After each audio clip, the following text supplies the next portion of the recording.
वंदे मातरम। स्वस्थ समृद्ध परिवार, अनोखे परिवार की अनोखी चौपाल। रात्रि 7:30 बजे 11 फरवरी 2026 में आप सभी का स्वागत है। चौपाल की शुरुआत के लिए मंत्रोच्चारण के लिए कोमल पटेल बहन, वंदे मातरम गायन के लिए नीतू महेश्वरी जी, आप दोनों तैयार रहें। जी कोमल बहन। जी। भाई बहन चश्मा लगाए, चश्मा निकाल लें। आंखें बंद, पीठ गर्दन सीधी, चेहरे पे मुस्कान, अपने अपने भगवान का, गुरु का ध्यान करते हुए। ओम।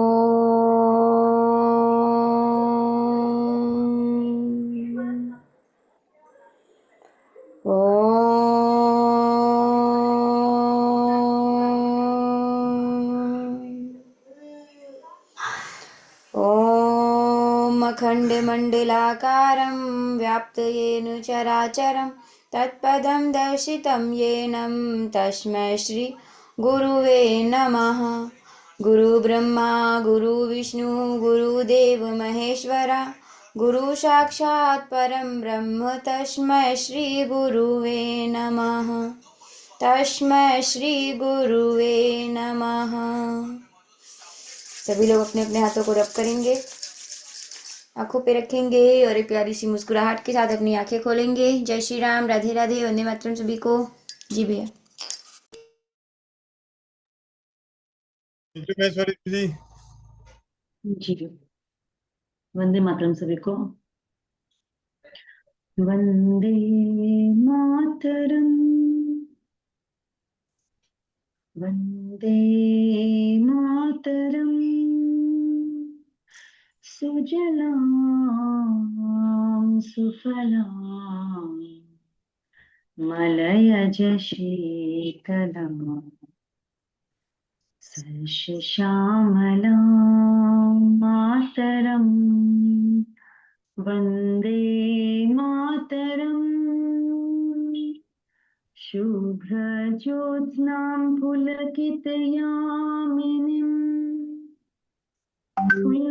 कुसुमितद्रुमदलशोभिनीं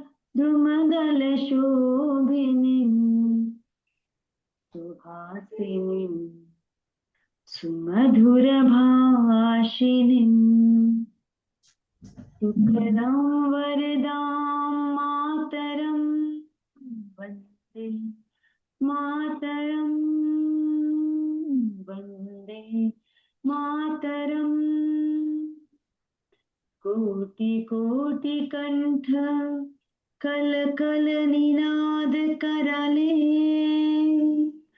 कोटि कोटि भुजे धृत खर करवाले। अबला केन माय तो बोले, बहुबल धारिणीं नमामि तारिणीं रिपुदल वारिणीं मातरं वन्दे मातरं, वन्दे मातरं। तुम्ही विद्या तुम्ही धर्म, तुम्ही हृदय तुम्ही मर्म, त्वमहि प्राणा शरीरे, बाहुते तुम्ही मा शक्ती, हृदये तुम्ही मा भक्ती। तुम्हारे प्रतिमा गौरी मंदिरे मंदिरे मातरम वंदे मातरम, वंदे मातरम। त्वं हि दुर्गा दश प्रहरण धारिणी, कमला कमल दल विहारिणी, वाणी विद्यादायिनी। नमामि त्वां, नमामि कमलां अमलां अतुलां सुजलां सुफलां मातरं वन्दे मातरम्। श्यामलां सरलां सुष्मितां भूषितां, धरणीं भरणीं मातरं वन्दे मातरं, वन्दे मातरम्। वन्दे मातरम्। वन्दे मातरम्। वंदे मातरम के 3 उद्घोष के लिए आप सभी अपने अपने माइक को अनम्यूट कर लें। वंदे मातरम वंदे मातरम वंदे मातरम। जी जी। और शंखनाद की ओर चलते हैं। चौपाल पे अगले चरण में शंखनाद।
शंखनाद के उपरांत आप सभी जानते हैं कि हमारी चौपाल पे प्रतिदिन सिर्फ संडे के दिन छोड़कर या किसी विशेष परिस्थितियों में जब हमारी चौपाल पे विशेष व्यक्तियों का आगमन होता है, उस दिन हमारी चरक संहिता की पाठशाला वैद भाई दीपक आर्य जी के सानिध्य में नहीं होती, बाकी सभी दिन जरूर होती है।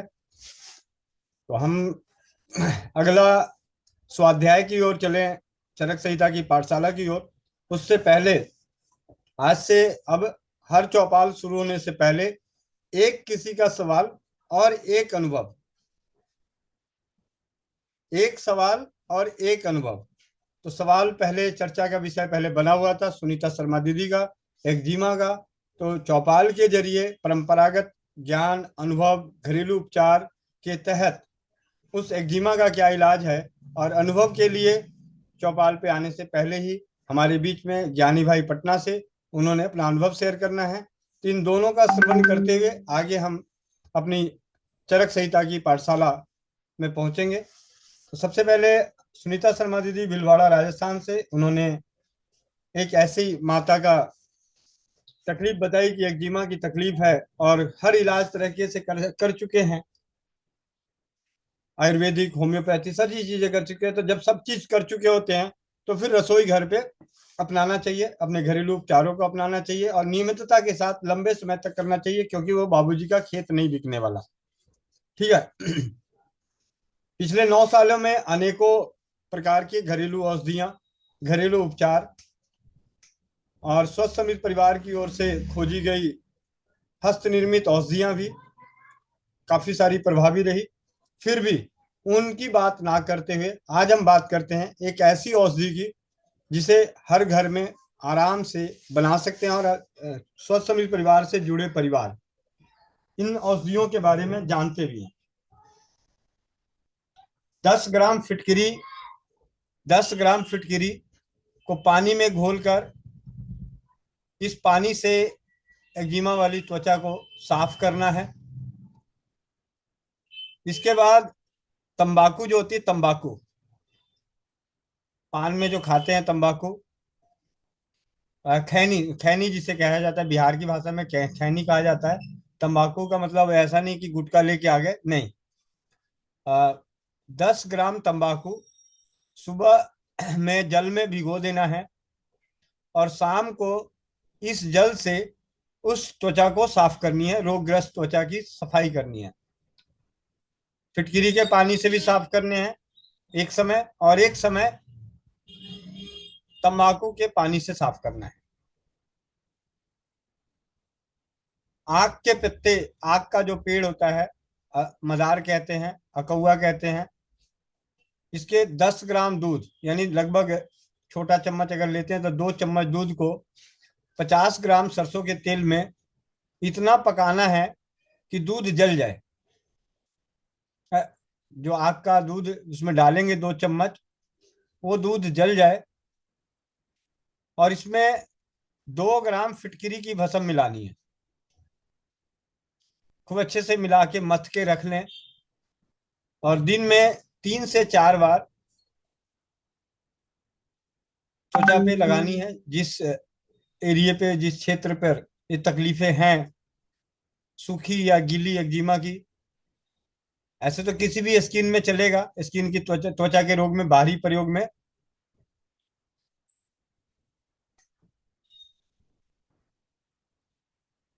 आग फिटकिरी भी हमारी जान पहचान की है, हम सभी एक दूसरे को जानते हैं। तंबाकू भी जान पहचान का है, सरसों का तेल भी जान पहचान का है, मदार का पेड़, आग का पेड़ भी जान पहचान का है। तो सुनीता शर्मा दीदी के लिए, जिनके पास माता जी का, जो बहन का जो समस्या आई हुई है, उन्हें ये सरल घरेलू हस्त निर्मित उपचार करने के लिए बता दें कि फिटकिरी के पानी से धोना है, तंबाकू के पानी से धोना है, आग के दूध में को सरसों के तेल में डाल के पका के उसमें फिटकिरी की भस्म मिला के रखें और इससे ज्यादा से ज्यादा बार लगाएं।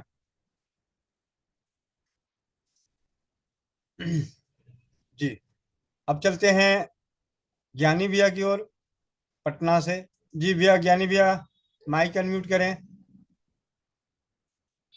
भैया आप जी अपना, भैया, वंदे मातरम। धन्यवाद भैया, आप अपना परिचय भी दे दीजिएगा, वीडियो ऑन कर लीजिए। जी भैया, मैं बिहार से ज्ञानी जी के नाम से मतलब जानते हैं लोग, क्लिनिक थेरेपिस्ट हूँ। और लीवर क्लीनिंग, गायनी क्लीनिंग सारा मैं कराता हूँ। क्लीनिंग का जो भी पार्ट होता है शरीर के अंगों की अंदरूनी सफाई। हमारे साथ हेमंत भैया भी साथ में रहते हैं उसके सिस्टम में। बस यही मेरा छोटा सा एक फीडबैक देना था भैया, बहुत लाजवाब फीडबैक है। जी अमृत धारा का फीडबैक। एक व्यक्ति थे, हमारे कलीग थे, जो काम जहाँ मैं करता हूँ, उनके मुंह में पूरे छाले हो गए थे। और छाला इतना था कि 8 दिन 10 दिन से डॉक्टर्स उनको क्या क्या मतलब लिक्विड डाल के मतलब कि मुंह में पूरा करने के लिए दे रहा था, मगर लाभ नहीं हो पा रहा था। मगर मैंने उनको अमृत धारा दिया कि आप इसका मतलब गर्म पानी में 4 बूंद डाल के आधा गिलास 100 ml में आप इसको 2 से 3 बार गरारा कीजिए। अगले दिन आके वो कहते भैया ये तो लाजवाब अद्भुत हो गया। मेरा सारा मतलब कि छाला खत्म हो गया और मतलब कि जो थूक घोटने तक में मतलब काम नहीं कर रहा था, वो मतलब कि एकदम बिल्कुल फ्रेश हो गए। तो एक बहुत छोटा सा ही मतलब कि प्रयोग हम लोग करते रहते हैं हमेशा, तो उसका काम था, ये फीडबैक था। ब्यूटी क्रीम का फीडबैक झाइयों के लिए मैंने दिया, काफी 8 दिन में मतलब कि काफी अच्छा प्रभाव हुआ है। और झाइयाँ तो लगता है उनका बिल्कुल ठीक हो जाना है। अपने बहुत खुश हैं, और दोबारा वो मतलब कह रहे हैं कि मेरे लिए एक डब्बी और मंगा के रखिएगा। चलिए, बिल्कुल रेडी है, आप जब चाहें तब आप ले सकते हैं। ये 2 फीडबैक मुझे देना था भैया। और मैंने आपसे आपके व्हाट्सएप पे भी मतलब कुछ भेजा था, मतलब मेरी एक समस्या थी, खांसी की समस्या थी हमारी मिसेज को। उसके बारे में कुछ जानकारी चाहिए था कि क्या किया जाए। 5-7 दिन से मतलब वो खांसी मतलब ठीक ही नहीं हो पा रही है। खांसी जो है भैया, सूखी है गीली है? सूखी है भैया, मतलब कि सूखी खांसी है, कफ बिल्कुल नहीं निकलता है। और अड़ुसा अर्क से लेकर धातु स्रावित पानी सारा प्रयोग मैं कर चुका हूँ। जी भैया, अभी तक उसमें सबसे कोई सबसे पहले तो आपके ऊपर 501 रुपए का जुर्माना फिलहाल रायपुर से लगा दिया गया है। रायपुर की कान बड़ी तेज है। वाइफ के नाम पे मतलब, चलिए वो दे देंगे। अभी घर पे ही हैं आप, बाहर हैं? नहीं, घर पे हूँ सर। तो दीजिए भैया, 500 रुपये निकालिए। बिल्कुल देता हूँ, कोई बात नहीं। एक्चुअली हम लोग के जो प्रचलन में जो मुंह में शब्द रहते हैं ना, हस्बैंड और वाइफ, ये मतलब बहुत कठिन चुनौती रहती है। बार बार ना बोलें, यहाँ लोग जोड़ने पे पड़े हुए हैं। जोड़ने पर पड़े हुए हैं। ठीक है, पता चला जी, जितने की आज कमाई नहीं हुई है उतने का नुकसान हो जाए यहाँ। हम्म, ठीक है, ये लीजिए जुर्माना। वंदे मातरम दीदी, वंदे बहुत मातरम परेशान है दीदी, वंदे मातरम। बोलो। वंदे मातरम भैया। और क्या हो गया, क्यों लटकी पड़ी हो? खड़ी हो, बैठो बैठो। हे बैठ जाओ। भगवान, बैठिए। सांप लाऊं घर में? हम्म, क्या हुआ? दर्द कर रहा है गला, अच्छा, गला, कान, कान और दांत सब अंदर, जीभ अच्छा, अंदर। ठीक है। अभी 500 रुपये मिला तो कैसा लगा?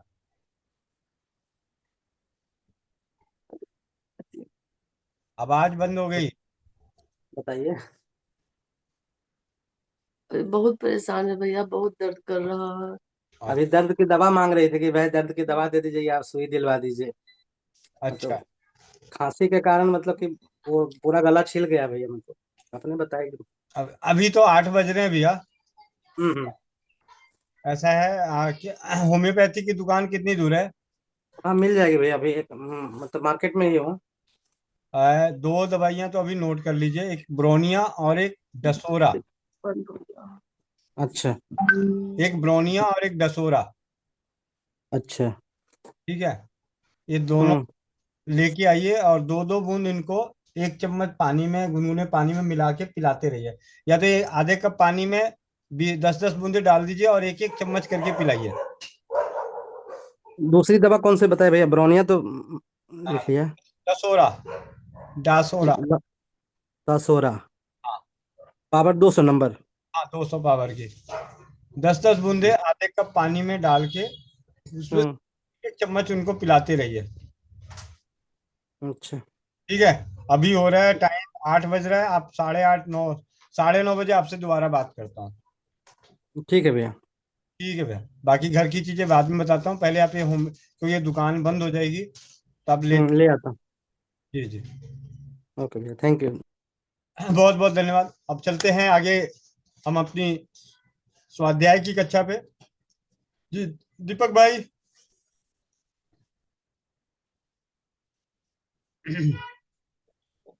जी भैया, नमस्ते, वंदे मातरम। जी। जी, आप सभी को नमस्ते, राम राम, जय धन्वंतरी। आप सभी का चरक संहिता के पाठशाला में आज हम स्वस्थ समृद्ध परिवार ट्रस्ट की ओर से आप सभी का हृदय से बहुत बहुत स्वागत करता हूं। और हम सभी गत कई दिनों से चरक संहिता का सूत्र स्थान प्रथम अध्याय के अंतर्गत श्लोक संख्या 44 का पठन पाठन कर रहे हैं। आज उसी श्लोक के अंतर्गत हम अभी कुछ शेष भाग बचा हुआ है, उसको आज हम पूर्ण करने का पूरा प्रयास करेंगे। तो हमने बहुत सारी बातें समझा है। तो सर्वप्रथम परमपिता को प्रणाम करते हुए, नमन करते हुए, सभी ऋषि महर्षियों को नमन करते हुए, महर्षि भारद्वाज जी को नमन करते हुए, महर्षि आत्रेय जी, महर्षि पुनर्वसु जी, महर्षि चरक जी अर्थात भगवान धन्वंतरी जी, इससे पूर्व महर्षि अग्निवेश जी को नमन करते हुए, अपने गुरु को नमन करते हुए, भाई श्री राजीव दीक्षित जी को नमन करते हुए, परम श्रद्धेय भाई श्री गोविंद शरण प्रसाद जी को नमन करते हुए आज के सत्र को हम आरंभ करते हैं। हम सभी बहुत सारी बातें चरक संहिता में जो प्रथम अध्याय के अंतर्गत श्लोक संख्या 44, वो सबसे पहले हम एक बार दोहरा देते हैं। तो आप लोग को संदर्भ अब ध्यान हो जाता होगा कि चरक संहिता प्रथम अध्याय जो पढ़ रहे हैं, सूत्र स्थान के अंतर्गत प्रथम अध्याय है, दीर्घ वित्तीय अध्याय में श्लोक संख्या 44। सर्वदा सर्वभावानां सामान्यम वृद्धि कारणम ह्रास हेतुर्विशेषच्च प्रवृत्तिर उभयस्सतु, ये श्लोक के अंतर्गत हम पढ़ रहे हैं। और ये जो श्लोक है समान विशेष सिद्धांत द्योतक है। समान विशेष सिद्धांत के बारे में ये हमें बताता है। समान विशेष सिद्धांत हमारे शरीर के लिए भी बताता है और इस सृष्टि के लिए भी बताता है, क्योंकि यहाँ पे ऋषि ने केवल संकेत दिया है, विद्वान गण गुरुजन के माध्यम से इस सूत्रों को हमें खोल के पढ़ना होता है। तो आज जो हम इससे पूर्व की कक्षा में जो हमने देखा था कि समान विशेष सिद्धांत के हिसाब से, के अनुसार से सृष्टि निर्माण, सृष्टि की उत्पत्ति कैसे होती है, और विशेष सिद्धांत के हिसाब से सृष्टि का प्रलय कैसे होता है, उसका लय कैसे होता है, मूल रूप में कैसे चला जाता है मूल प्रकृति में, इन सब बातों पर हमने चर्चा किया था। बहुत सारी चीजें देखा था, सत्व गुण देखा था, रजोगुण के बारे में समझा था, तमोगुण के बारे में समझा था, बहुत सारी बातें हमने देखा था। हो सकता है कि आप सब इस सब कुछ समझ रहे होंगे, क्योंकि अगर यदि आप आयुर्वेद समझना चाहते हैं, शुद्ध आयुर्वेद समझना चाहते हैं, इन सब शब्दों को, इन सब विषयों को मन में ध्यान रखना और हमेशा सदैव स्मरण रखना आवश्यक है। बीच बीच में इनको दोहरा लेना, स्मरण कर लेना आवश्यक होता है। तभी हम फिर चिकित्सा करने में, किसी को औषधि बताने में बहुत आनंद सा अनुभव होता है और बहुत ही सुखकर और हितकर एक रोगी के लिए होता है। इन सब बातों को हमने देखने का और समझने का प्रयास किया था। साथ ही ऋग्वेद के 10वां मंडल के अंतर्गत जो नास्त्री सूक्त है, नास्त्री सूक्त के अंतर्गत हमने 2 मंत्रों को इस समान विषय सिद्धांत के हिसाब से देख करके समझने का हमने प्रयास किया था। तो आज हम थोड़ा और बढ़ाते हैं। इसमें हम आज वही जो त्रिगुण है, त्रिगुण अर्थात सत्व, रजस और तमस, इन 3 गुणों को थोड़ा और समझते हैं, इसके बारे में और जानने का प्रयास करेंगे कि इनका आपस में क्या संबंध होता है, ये क्या दर्शाता है और क्या हमें समझाता है और क्या बताता है, इसके बारे में हम जानने का प्रयास करेंगे। कहते हैं कि जो ये तीनों गुण होता है ना, सत्व, रज और तम, या सत्व गुण, रजस गुण और तमस गुण, या सतो रज तम, ऐसे भी बोलते हैं, ठीक है। और या संक्षेप में इसको त्रिगुण बोलते हैं। जैसे आयुर्वेद में वात पित्त कफ को त्रिदोष बोलते हैं, इस तरह सत्व, रजस और तमस को त्रिगुण बोलते हैं। ये गुण है, क्योंकि किसी चीज में जो गुण आप देखते हैं ना, उसमें जो मूल, जो बीज रूप होता है, ये सत्व, रजस और तमस ही होता है। तो वही कह रहे हैं कि ये जो तीनों गुण है ना, ये सदैव साथ होते हैं, एक साथ रहते हैं, कभी अलग नहीं हो सकता। भले अल्प मात्रा में हो, या मध्यम अवस्था में हो, या दीर्घ मतलब बड़े बढ़े हुए अवस्था में हो, मतलब प्रबल हो सकता है, मध्यम हो सकता है, क्षीण हो सकता है, लेकिन रहेगा तीनों। तो ये सदैव ध्यान रखना है कि तीनों गुण सदैव साथ होते हैं, ऐसा हमें ध्यान रखना है। साथ ही समय, आहार और संग, मतलब साथ, संग और कर्म के अनुसार एक की प्रधानता होती है। इनमें से किसी एक हो सकता है, किसी में सत्व गुण की प्रधानता हो, समय के हिसाब से, आहार विहार के हिसाब से, संग की हिसाब से, उसका किसी वस्तु का या किसी जीव का, किसी व्यक्ति का क्या संग है, कैसा संग है, किस चीज का उसका संगति है, उसके हिसाब से, और कर्म कैसा करता है, अरे किसी वस्तु का कर्म कैसा है, उसके हिसाब से उसमें प्रधानता किसी एक की विशेष में लेगी। जैसे दूध है, देसी का, गौ माता का दूध है, तो उसको खा के मन में क्या लगता है कि गंदे काम करने की प्रवृत्ति तो नहीं आती, किसी का भला करने की बात आती है, समझ आती है, मन शांत हो जाता है, अच्छा समझ बनती है, सोच बनती है। घी खाते हैं तो भी, आज देसी गाय का घी खाते हैं तो अच्छा समझ सोच बनता है, और अच्छा मन संतुलित सा रहता है, दिव्यता सा अनुभव होता है। तो ये जो है प्रधानता किसकी दिखा रही है, दूध में, घी में आदि में जो बात कर रहे हैं, तो इसमें दिखा रहा है सत्व गुण की दिखा रहा है। ऐसा नहीं कि उसमें रजस गुण तमस गुण नहीं होगा, है, लेकिन इससे कम होगा, अल्प मात्रा में होगा। तो ये हमें देख के समझना पड़ता है। तो ये कह रहे हैं कि प्रधानता किसी एक की रहेगी, उनके गुणों के हिसाब से, कर्मों के हिसाब से, समय क्या है, आहार क्या है।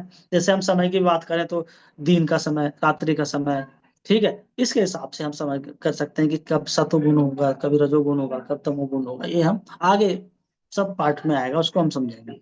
को विस्तार में जाएंगे तो एक विषय लंबा हो जाता है, फिर आगे पड़ा रह जाता है। आहार के हिसाब से आप कैसा आहार लेते, उसके हिसाब से सत्व रजस तमस गुण को हम समझ सकते हैं। संग, संग का भी बहुत बड़ा प्रभाव होता है। आप एक मनुष्य के रूप में हम देखें तो हम किसका संग करते हैं, किनका साथ रहते हैं, हमेशा हम किसके साथ उठते बैठते हैं, किनसे बात करते हैं, इनका प्रभाव आपके त्रिगुणों पर पड़ता है कि आपके अंदर सत्व गुण की निर्माण हो रहा है, कि तमोगुण का निर्माण हो रहा है, रजस गुण का निर्माण हो रहा है।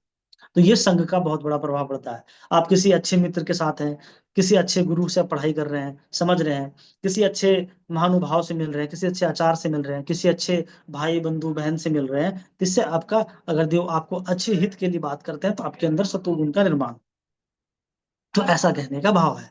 इसलिए कहते हैं जो सत्व गुण है वह आरोग्य, ज्ञान, शक्ति आदि का द्योतक है, मतलब इसको ये बताता है, ये ऐसी सिद्धि देता है। रजस गुण आपको रोग की प्रवृत्ति कराता है, रोग भी लाने का ये काम करेगा, आपके अंदर रोग का निर्माण कर देगा। अगर ज्यादा शरीर में रजस गुण बढ़ेगा तो ठीक है, आपके शरीर के अंदर, आपके मन में, आपके लिए वो अशांति का प्रतीक बन सकता है, वो शांति दे सकता है, दुख कष्ट दे सकता है, ठीक है। और तमस गुण भी इसी से संबंधित होगा, इससे और ज्यादा ही हो सकता है, और महाव्याधि दे सकता है, और ज्यादा रोग दे सकता है, और ज्यादा समस्या और बीमारी दे सकता है, और आपको मोह उत्पन्न कर सकता है। क्योंकि तमस गुण में मोह, मोह पड़ना समझिए कि गड्ढे में जाने के बराबर है, कीचड़ में जाने का समकक्ष है। इसीलिए कहते हैं तमस गुण से मोह पड़ता है। तो ये बात हम समझते हैं। इसी तरह कहते हैं कि जो आयुर्वेद में है, मनोविकार का जो मूल है वो क्या है? रजस और तमस। मानसिक बीमारी, मानसिक रोग, मनोविकार जो होता है ना, जब यही दोष असंतुलित हो जाता है, ज्यादा बढ़ जाता है, तो शरीर में, मन में, विशेष करके आपके मनोरोग, मानसिक विकारों में, मानसिक रोगों में ये सबसे बड़ी भूमिका निभाती है रजस गुण और तमस गुण। ठीक है, ये सत्व की क्या कर देता है? आपकी हानि कर देता है, सत्व गुणों की हानि कर देता है। जहां पे कहते हैं कि जो सत्व गुण प्रबल होता है, जहां पे सत्व गुण ज्यादा होगा, वहां ओज, आपका जो ओज धातु है, ओज है, और जो प्राकृतिक कफ है, शुद्ध कफ है, उसकी समतुल्य अवस्था रहती है, शुद्ध स्थिति में वो विद्यमान होता है। आपका शरीर में, आपके मन में, आपके लिए अगर भी कोई व्यक्ति है, या आप अपने अंदर आप अनुभव कर सकते हैं, आपके अंदर सत्वगुण है कि रजोगुण है कि तमोगुण है। अगर भी आपके अंदर अच्छी मात्रा में ओज विद्यमान है, किसी व्यक्ति के अंदर प्राकृतिक कफ विद्यमान है, तो समझ लेना कि, समझ हम सकते हैं कि उसके अंदर सत्व गुण की प्रधानता है।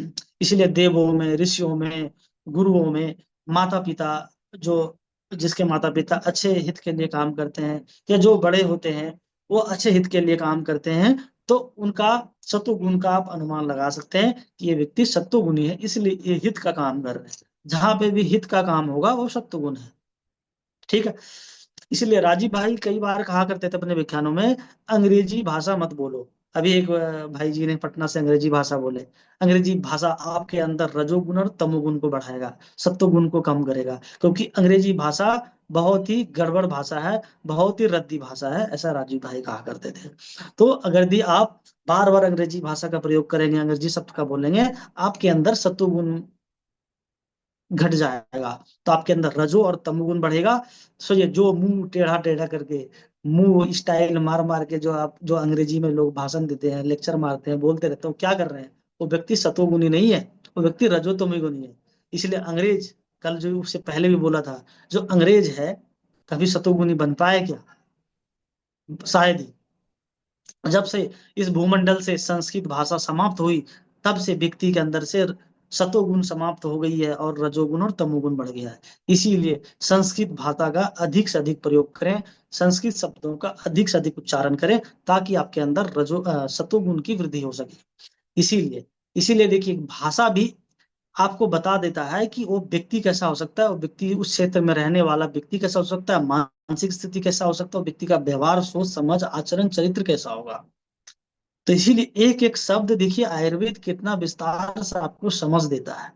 इसीलिए हमें अंग्रेजी शब्दों का प्रयोग नहीं करना चाहिए, क्योंकि अंग्रेजी बीमारियों से, गुरुजन कहते हैं कि अंग्रेजी शब्द का बार बार उच्चारण करने से कई सारी गंभीर बीमारियां होती है, बहुत सारी बीमारियां होती है अंग्रेजी शब्द बोलने से, क्योंकि आपके शरीर का संतुलन बिगड़ता है, आपके शरीर का दोष, धातु सब विकृत करता है, क्योंकि आप जो वर्ण का उच्चारण कर रहे हैं, वो वर्ण जो है गलत वाइब्रेशन में, गलत कंपन में आप प्रयोग कर रहे हैं, मुख से उच्चारण, आपके शरीर में बीमारियां देगा, व्याधि देगा, कष्ट देगा। इसीलिए हमेशा सदैव सत्वगुणी रूप में जो शब्द है, सतोगुणी जो भाषा है, वो केवल और केवल संस्कृत है, और उनके समकक्ष में हिंदी भाषा है। साथ ही फिर उसके नीचे में कई सारे भाषा हैं जो भारतीय क्षेत्र, भारतीय परंपरा में, भारत के अलग अलग प्रांतों में, क्षेत्रों में जो आपके क्षेत्रीय भाषा होते हैं, जिसमें बोला जाता है, वो भी आपको, क्योंकि वो जो भाषा है वो भी आपको क्षेत्र के हिसाब से, प्रकृति के हिसाब से भाषा का ऋषियों ने निर्माण किया है, उस भाषा का भी प्रयोग करते हैं, तो आपका शरीर संतुलित रहेगा। लेकिन जो सबसे श्रेष्ठ है, सबसे महान है, वो संस्कृत भाषा है, क्योंकि संस्कृत भाषा ऐसा बनाएगा कि भूमंडल और ब्रह्मांड में कहीं भी बोला जा सकता है, उससे कभी विकृतियां उत्पन्न नहीं करेगा।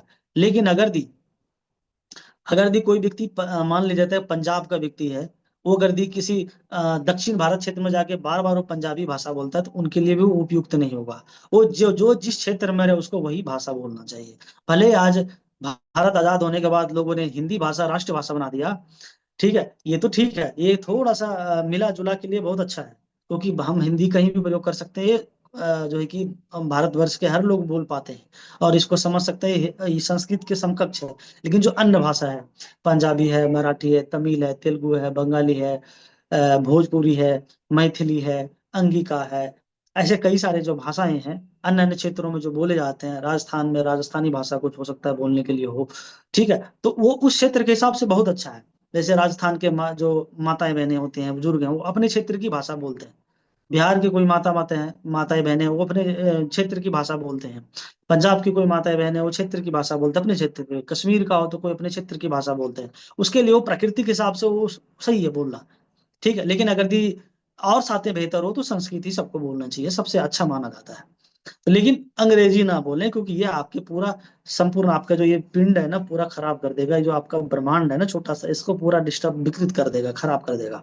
इसलिए आज के बाद किसी भी स्थिति में अधिक नगण्य ही मात्र में संस्कृत भाषा बोलना ही नहीं चाहिए, छोड़ देना चाहिए। राजीव भाई ने बिल्कुल कट्टरता से कहा है कि संस्कृत भाषा महारथी है, इसको बोले, इसका व्याकरण, इसका उच्चारण सब गड़बड़ है। तो ऐसे कई सारे एग्जाम्पल देके भी बोलते थे, सीयूटी कट क्यों बोलते हैं, सीयूटी कुट क्यों नहीं बोलते हैं, अंग्रेजी को पता ही नहीं। पीयूटी पुट क्यों बोलते हैं, पट क्यों नहीं बोलते, पीयूटी पुट बोल देते हैं, लेकिन बीयूटी बट बोल देते हैं, क्यों बुट क्यों नहीं बोलते हैं। ऐसे कई सारे गलतियां पकड़ा, क्योंकि यू से तो ऊकार का उच्चारण होता था, ऐसा हम क्यों बोलते हैं। इसीलिए बोल रहे हैं कि ये, क्योंकि अंग्रेज वहां बात प्रधान क्षेत्र होता है, बहुत शीतलता होती है, तो उसका मुख नहीं ज्यादा खुल सकता है। इसलिए उसका मुख को जैसा हित लगा वैसा ही बोल दिया, भले गड़बड़ ही बोले, वो आदत बना लिया। इसलिए जो अंग्रेजी में कहीं भी शिक्षक के पास पढ़ने जाएंगे ना, क्या करने, इसका उच्चारण ऐसे ही करते हैं। क्यों करते हैं भाई, ये मनमानी है क्या, ऐसे ही करेंगे? जो उसका उच्चारण होगा वैसे ही करेंगे ना। लेकिन अंग्रेजों ने अपने हिसाब से इसको बना रखे हैं, क्योंकि उसका मुंह पलटता ही नहीं है, इसलिए हिंदी नहीं बोल पाता अंग्रेज। जब उस जब तक अगर दी उस ठंडे क्षेत्र में रहेगा, क्योंकि कम मुंह खोलना पड़ता है, ज्यादा मुंह खोलेगा तो वायु बढ़ जाएगा, बात बात दोष उसका बिगड़ जाएगा। इसलिए वो ऐसा भाषा बनाया जो मुंह कम से कम खुले। हो सकता है अंग्रेज के लिए, उसके क्षेत्र के लिए, उसकी अंग्रेजी भाषा उसके लिए अच्छा हो सकता है, उसके क्षेत्र के हिसाब से, ठीक है, और उससे भी श्रेष्ठ उसके लिए संस्कृत हो सकता है। लेकिन वो जहां रहता है, यूरोप में रहता है, जहां ठंड पड़ता है, उसके लिए अंग्रेजी भाषा सही हो सकती है, लेकिन भारत के लिए संस्कृत भाषा सही नहीं है। जलवायु देखिए, प्रकृति देखिए, उसके हिसाब से भाषा प्रयोग करना चाहिए। तो ये जो भाषा है, भाषा का संबंध सीधा सत्व, रजस और तमस से है, इसका विशेष ध्यान रखिएगा। इसलिए इस बात को हमें समझना है। और सत्व, और आप थोड़ा हम आगे बढ़ते हैं। जो सत्वगुण है, सत्वगुण में कफ दोष, प्रकृत कफ प्रधान रूप से माना जाता है। साथ में प्रसंग के हिसाब से आपका समय, आहार विहार, संग कर्म के हिसाब से उसमें पित्त भी साथ में हो सकता है, क्योंकि सत्व के कई सारे गुण होते हैं, कभी हम आगे देखेंगे। फिर रजस में, बात पित्त कफ के हिसाब से हम जोड़ रहे हैं इसको। रजस गुण में इसमें पित्त दोष भी होगा और बात दोष भी होगा। ये प्रसंग के हिसाब से आहार विहार जो हम कर्म करते हैं उसके हिसाब से यहाँ पे अब लेंगे।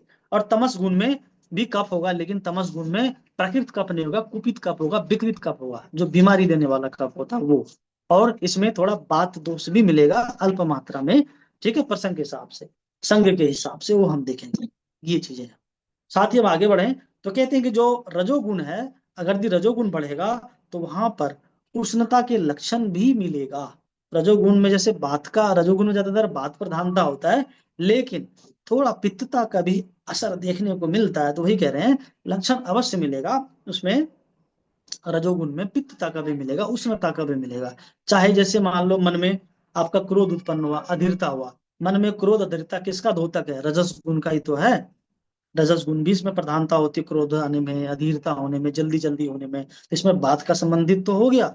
और बार बार जब इसी से तो बीपी भी बढ़ता है ना, गर्माहट तो शरीर में आता है ना, तभी तो गुस्सा आता है ना। तो इसमें उष्णता का भी लक्षण तो होगा ना। या शरीर में अगर पित्त विकार भी हो जाता है, इसमें रजस गुण की भी विद्यमानता मानी जाती है, ऐसा हमें समझना है। कहते हैं रजोगुण को स्वयं अग्नि नहीं मानना चाहिए। रजय गुण को कि सीधे अग्नि का ये प्रतीक है, सीधे अग्नि का द्योतक है, ऐसा हम नहीं कहेंगे। पर ये अग्नि सदृश उष्ण प्रवृत्ति का ये जो है कि ये प्रवर्तक है, मतलब उसको ये दिखाता है, ये अग्नि के जैसा दिखाता है, अग्नि का बढ़ाने वाला काम करता है।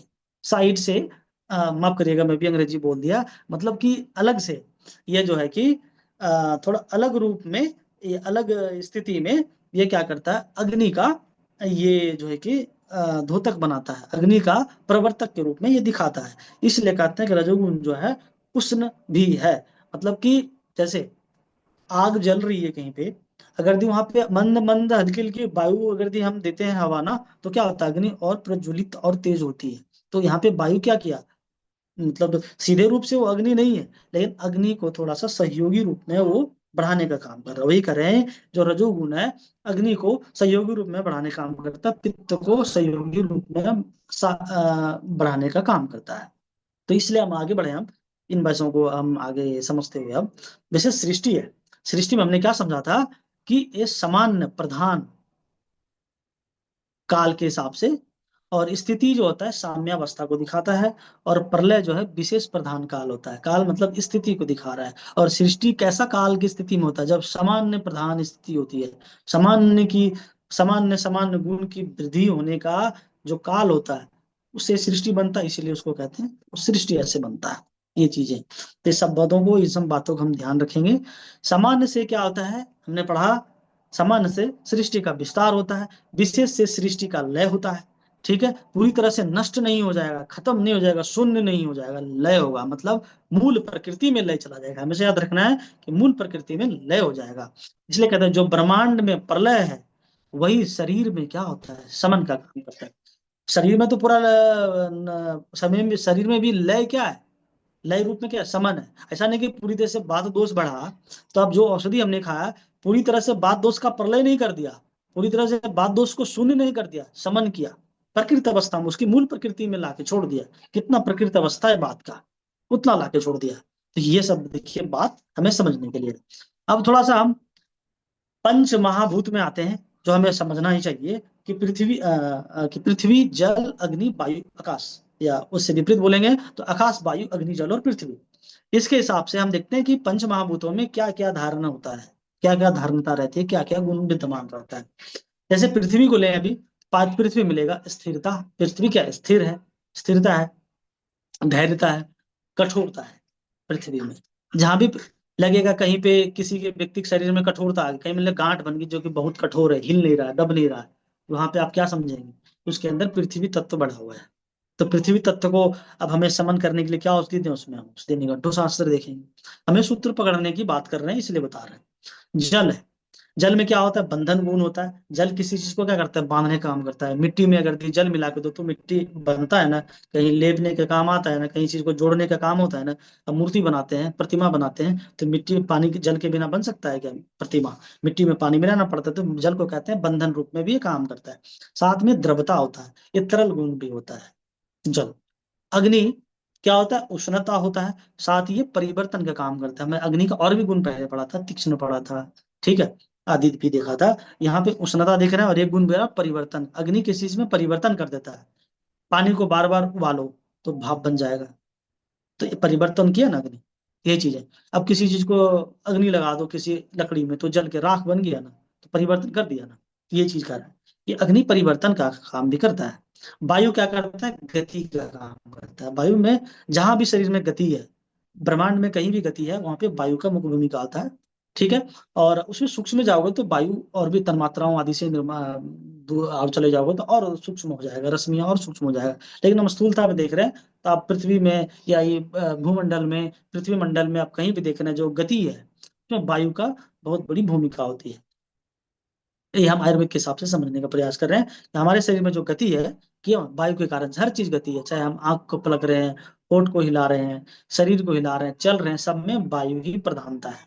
अगर यदि, अब एक छोटे से सूत्र बताता हूँ, वायु गति का काम करता है। किसी व्यक्ति को चलने में दर्द होता है, अब इस हम आज तक पढ़ते हैं कि दर्द कर रहा है तो भाई दर्द की दवा दे दो। हम सूत्र कैसे पकड़े, जैसे किसी कोई व्यक्ति चल रहा है, ठीक है, चलने के बाद उनको चलने में तकलीफ हो रहा है, दर्द हो रहा है, चल नहीं पा रहा है, चलते चलते लगता है आप ना चल पाएंगे, बैठ जाएंगे, बहुत पीड़ा महसूस हो रहा है, बहुत चलने का मन नहीं कर रहा है, चलने में संतुलन नहीं आ रहा है। तो ऐसा क्यों हो रहा है, गति अवरोध हो रहा है ना उसका। चलना मतलब गड़बड़ तो होता है, गति अवरोध, तो गति अवरोध मतलब वायु की कुपित अवस्था है, वायु गड़बड़ हो गया, वायु उनका प्रकृत अवस्था में नहीं है, तो वायु को प्रकृत अवस्था में ले आएंगे। चाहे आप जिस विधि से ले आओ, मालिश करके ले आओ, पंचकर्मा करा के कर लो, या औषधि खा के कर लो, चाहे किसी भी तरह से आप कर लो, वायु प्रकृत गति में ले आओ। सेटिंग आप जिसकी बुद्धि होगी वो उसी हिसाब से औषधि चयन कर सकता है, औषधि बना सकता है, निर्माण कर सकता है, लोगों को उसको दे सकता है। आकाश क्या करता है? अवकाश का काम करता है, मतलब स्थान को दिखाता है, खाली जगह को दिखाता है कि आकाश है। वेदों में पढ़ेंगे, वैदिक में और दर्शन को देखेंगे, उपनिषद को देखेंगे, वेदों को देखेंगे, मंत्रों को देखेंगे, तो आकाश का अर्थ और भी होता है, आकाश एक पदार्थ भी होता है। वो बहुत सूक्ष्म विज्ञान है। वो वेदज्ञ गुरुजनों से पढ़ेंगे, वेदों को पढ़ाने वाले जो गुरु होते हैं उनसे पढ़ेंगे, तो आकाश के बारे में और समझ सकते हैं।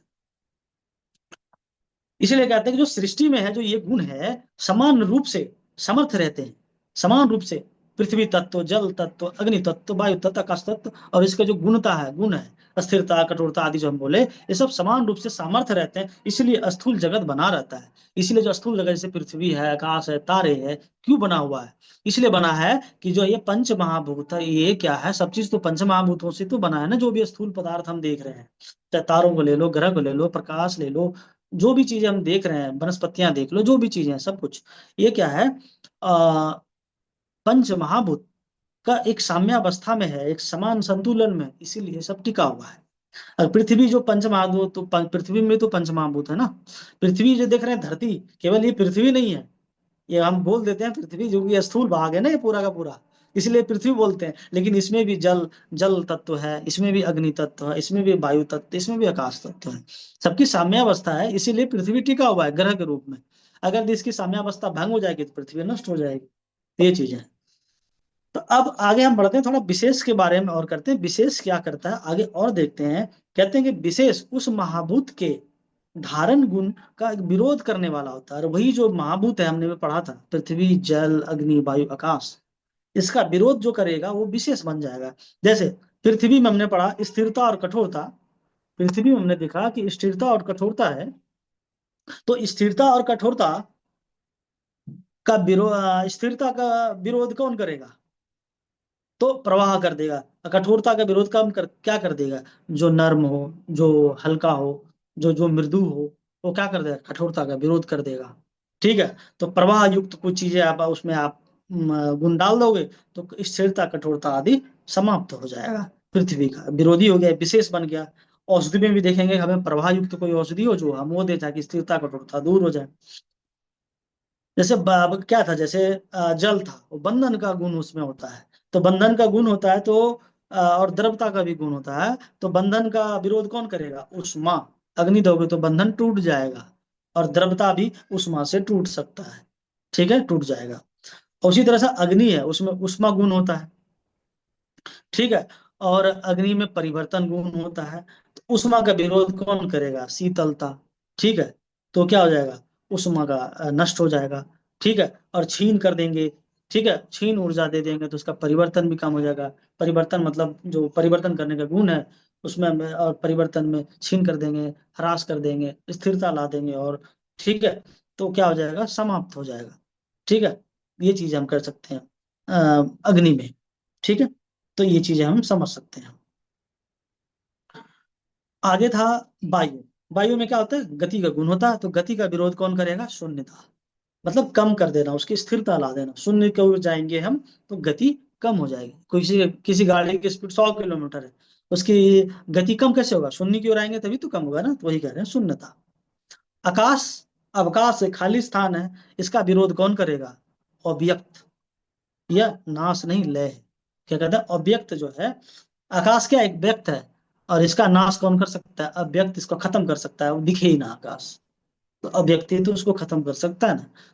तो ये चीज कह रहा है कि आकाश का विरोध करना, यही है, ये जो चीजें देखा, यही है नाश, लय, यही है सृष्टि का नाश, लय, प्रलय की अवस्था। इसी को बोलते हैं कि वो धीरे धीरे सब क्या होगा? सब कुछ मूल प्रकृति में चला जाता है। अब जैसे देखते हैं कि और थोड़ा हम समझे कि पृथ्वी को जल में लय कैसे हुआ, थोड़ा और इसको हम समझने का प्रयास करेंगे। जैसे हमने अभी कह दिया कि जैसे पृथ्वी है, तो पृथ्वी पृथ्वी लय कैसे हुआ? पृथ्वी का लय क्या माना जाए? जैसे मान लीजिए जाए, अभी पृथ्वी है, पृथ्वी का लय कैसे माना जाएगा? अब पृथ्वी को समझने के लिए छोटा सा होता है, एक मिट्टी का ढेला लिया, ठीक है, इसका लय कैसे करें? इसमें अगर दिया आप भरपूर जल डाल दो, तो जल में घुल जाएगा ना पूरा का पूरा, जलत्व रूप में धारण हो जाएगा ना। तो यही तो हुआ ना, पृथ्वी का जल में लय होना हो गया। यही है प्रलय, पृथ्वी का मिट्टी का वो जो ढेला था उसका प्रलय क्या हुआ, जल में लीन हो जाना। ये क्या हो गया, लय अवस्था हो गई पृथ्वी की। ये चीजें कह रहा है, इसलिए कहता है, थोड़ा खत्म ही कर देते हैं, थोड़ा बचा हुआ है, धैर्य रखिएगा। कहते हैं कि पृथ्वी का गुण क्या है, दिखाता है स्थिरता। पृथ्वी का गुण क्या कहता है, स्थिरता कहता है। कहता है जब स्थिरता के विपरीत गुण क्या मिल जाएगा, प्रवाह, द्रवता, तो स्थिरता समाप्त हो जाएगी और ये प्रबल हो जाता है गुण, तो ये खत्म हो जाता है। तो ये कहता है कि तो पृथ्वी क्या करेगा, अपना पृथ्वीपन संभाल नहीं पाएगा और स्थूल कठोरता टूटती चली जाएगी उनकी, और वह जलत्व में लय हो जाएगा, वह जल तत्व में लय हो जाएगा। यही हुआ पृथ्वी का लय होना, प्रलय होना, जल में मग्न हो जाना। ठीक है, यही इसका विशेष है। पृथ्वी का विशेष क्या बन गया, जल बन गया। ठीक है, स्थिरता का संबंध खत्म हो गया, पृथ्वी की स्थिरता समाप्त हो गई। और जैसे कि बर्फ है, बर्फ भी पानी बन जाता है, तो बर्फता उसकी समाप्त हो गई, और बर्फ पानी, उसी तरह मिट्टी कीचड़ के रूप में हो जाएगा यदि जल मिल जाएगा तो। ये लय ही अवस्था को कहते हैं। अब जल है, जल का लय हम कैसे समझेंगे, जल का लय कैसे, अग्नि में लय हो जाएगा, मतलब अग्नि देते हैं जल तभी तो उसका परिवर्तन होता है ना। यही कह रहा है, कहते हैं जल का गुण क्या है, बंधन करना भी पड़ा था, शीतलता गुण है। तो जब उष्णता देंगे, इसका विभाजन अगर यदि प्रबल हो जाएगा उष्णता से, जब होता है जो विशेष गुण हो जाएगा उष्णता इसका, तो क्या हो जाएगा, जल का बंधन नष्ट हो जाएगा। जल का बंधन जब नष्ट होता है तो जल अग्नि में लीन हो जाएगा, भाप बन जाएगा ना, अग्नि में लीन हो जाएगा। और यह जल का नाश नहीं है, क्या है, गुण का त्यागना है, गुण परिवर्तन हो गया इसका। यानी जल पूरी तरह समाप्त नहीं हो गया, जल है लेकिन उसका गुण परिवर्तन हो गया, गुण का त्याग हो गया, वो वाष्प रूप में चला गया, वायु रूप में आ गया, भाप बन गया हो। ये कह रहे हैं, कहते हैं पानी क्या बन जाता है, तो कहते हैं पानी भाप बन जाता है। अब वह जल जैसा नहीं रहा, क्या रहा, जल जैसा नहीं रहा, वो अग्नि तत्व में क्या हो गया, लय हो गया। जल क्या हो गया, अग्नि तत्व में लय हो गया। अब अग्नि तत्व कैसे लय हो जाएगा, तो अग्नि तत्व हो जाएगा वायु में लय। तो वायु में कैसे लय हो जाएगा, तो अग्नि का गुण है उष्णता, और अग्नि का एक रूप भी दिखता है ना, तो उष्णता और रूप भी है इसका, ये अस्तित्वता है। तो कहते हैं जब इसमें उष्णता छीन हो जाएगी, अग्नि का उष्णता कम हो जाएगा और केवल गति शेष रह जाएगा, तो अग्नि का रूप लुप्त हो जाएगा। अग्नि में अग्नि का रूप क्या हो जाएगा, कहते हैं लुप्त हो जाएगा, वह वायु तत्व में लय हो जाएगा। अग्नि गर्म हवा रूप में चला जाएगा। ठीक है, जब आग को बुझा देते हो किसी चीज से, अगर हल्का सा अगर दीपक का लौ है, उसको जोर से फूंक मार के आप अगर उसको बुझा दो, तो वायु में वो क्या हो गया, बुझ गया, लीन हो गया, वो वायु में हो गया। ठीक है, इसलिए देखिएगा जब बहुत ज्यादा कहीं पर आग लग जाती है, उसको पानी से बुझा देते हैं, देखिएगा आसपास का वातावरण गर्म हो जाता है, वायु में वो लीन हो गया, देखिएगा उस वहां का वायु गर्म मिलेगा आपको। तो ये कहते हो अग्नि तत्व किस में चला गया, वायु वायु में लीन हो गया। ठीक है, तो इसलिए अग्नि गर्म हवा रूप में हो जाता है, अग्नि का रूप वायु रूप में शेष रूप में रह जाता है, अग्नि परिवर्तन हो जाता है वायु में, मतलब अग्नि का लय वायु में हो जाता है। तो ये ध्यान रखना है। फिर कहता है वायु का लय किस में हो जाएगा, तो आकाश तत्व में लय हो जाएगा, आकाश में लय हो जाएगा। कैसे, वायु का गुण है गति, वायु में गति होता है, तो जब गति का विरोध होता है, जब गति का विरोध होता है तो केवल अवकाश, स्थान शेष ही बच जाता है। जब वायु भी समाप्त हो जाए तो क्या बच जाएगा, केवल खाली स्थान आकाश बच जाएगा, तो वही आकाश है। ठीक है, जब आप कभी आपने निर्वात का नाम सुना होगा, निर्वात में वायु भी नहीं होता है, उसमें अगर कुछ चीज गिराओगे ना तो तैरता रहेगा, नीचे नहीं गिरेगा, उसमें कहते हैं गुरुत्व गुण समाप्त हो जाता है। ठीक है, तो कहते हैं निर्वात में वायु समाप्त हो जाता है, जहां पे भूकंप जिसको कह सकते हैं, भूकंप कर देता है, यहाँ पे अंग्रेजी में बोलना पड़ा आपको समझाने के लिए, जैसे भूकंप, निर्वात हमने बोला शुद्ध हिंदी है, संस्कृत शब्द के आधार पर है। तो निर्वात, निर्वात निर्वात आकाश, खाली स्थान, निर्वात जिसमें कुछ नहीं है। लेकिन और आकाश, केवल हम जो बोल रहे हैं इतना ही आकाश का अर्थ नहीं, आकाश का बहुत बृहद अर्थ है। आप वैदिक वेदों के हिसाब से, ठीक है, इसके हिसाब से देख सकते हैं, निरुक्त के हिसाब से आदि देखेंगे तो बहुत सारा अर्थ निकलता है। ये पंचभूतों का और भी निकलेगा, आकाश का और भी निकलेगा। हम बस यहाँ पे सूत्र के हिसाब से समझने का प्रयास कर रहे हैं, श्लोका के अनुसार, श्लोक के अनुसार से। कहते हैं जब गति भी क्या हो जाता है, समाप्त हो गई, जब गति खत्म हो गई तो क्या बच जाता है, जब गति भी लय हो गई तो क्या बचता है, केवल खाली स्थान बचता है, तो वही आकाश है। अब आकाश किस में लय हो जाता है, तो आकाश लय हो जाता है तन मात्रा में। आकाश किस में लय हो जाता है, तन मात्रा में। तन मात्रा क्या होता है अभी हम समझेंगे। कहते हैं आकाश का जो रूप जो उदाहरण है, आकाश किसका द्योतक है? आकाश शब्द का आधार है। हम जो कुछ वायु बोल रहे हैं, वाणी निकाल रहे हैं, आप तक जो पहुंच रहा है किसके माध्यम से पहुंच रहा है? आकाश के माध्यम से ही तो पहुंच रहा है। तो कहता है आकाश शब्द का आधार है। कहता है जब इंद्रिय ग्रहण भी विलीन हो जाए, इंद्रिय ग्रहण मतलब इंद्रियों से ही तो हम अनुभव करते हैं ना, इंद्रियों से तो अनुभव करते हैं ना, तो इसलिए कहते हैं केवल इंद्रियों का जब भी, इंद्रियां भी जब ग्रहण में विलीन हो जाता है, इंद्रियां भी नहीं रह जाता, उसका इंद्रिय ग्रहण भी अनुभव नहीं कर पाता, तब वो केवल क्या बच जाता है? सूक्ष्म तन मात्रा बच जाता है, शेष रह जाता है। वह स्थूल आकाश नहीं रहता है, स्थूल आकाश भी तन मात्रा में परिवर्तन हो जाता है, केवल शब्द रूप रह जाता है। तो ये कह रहा है आकाश केवल स्थान शब्द आधार है।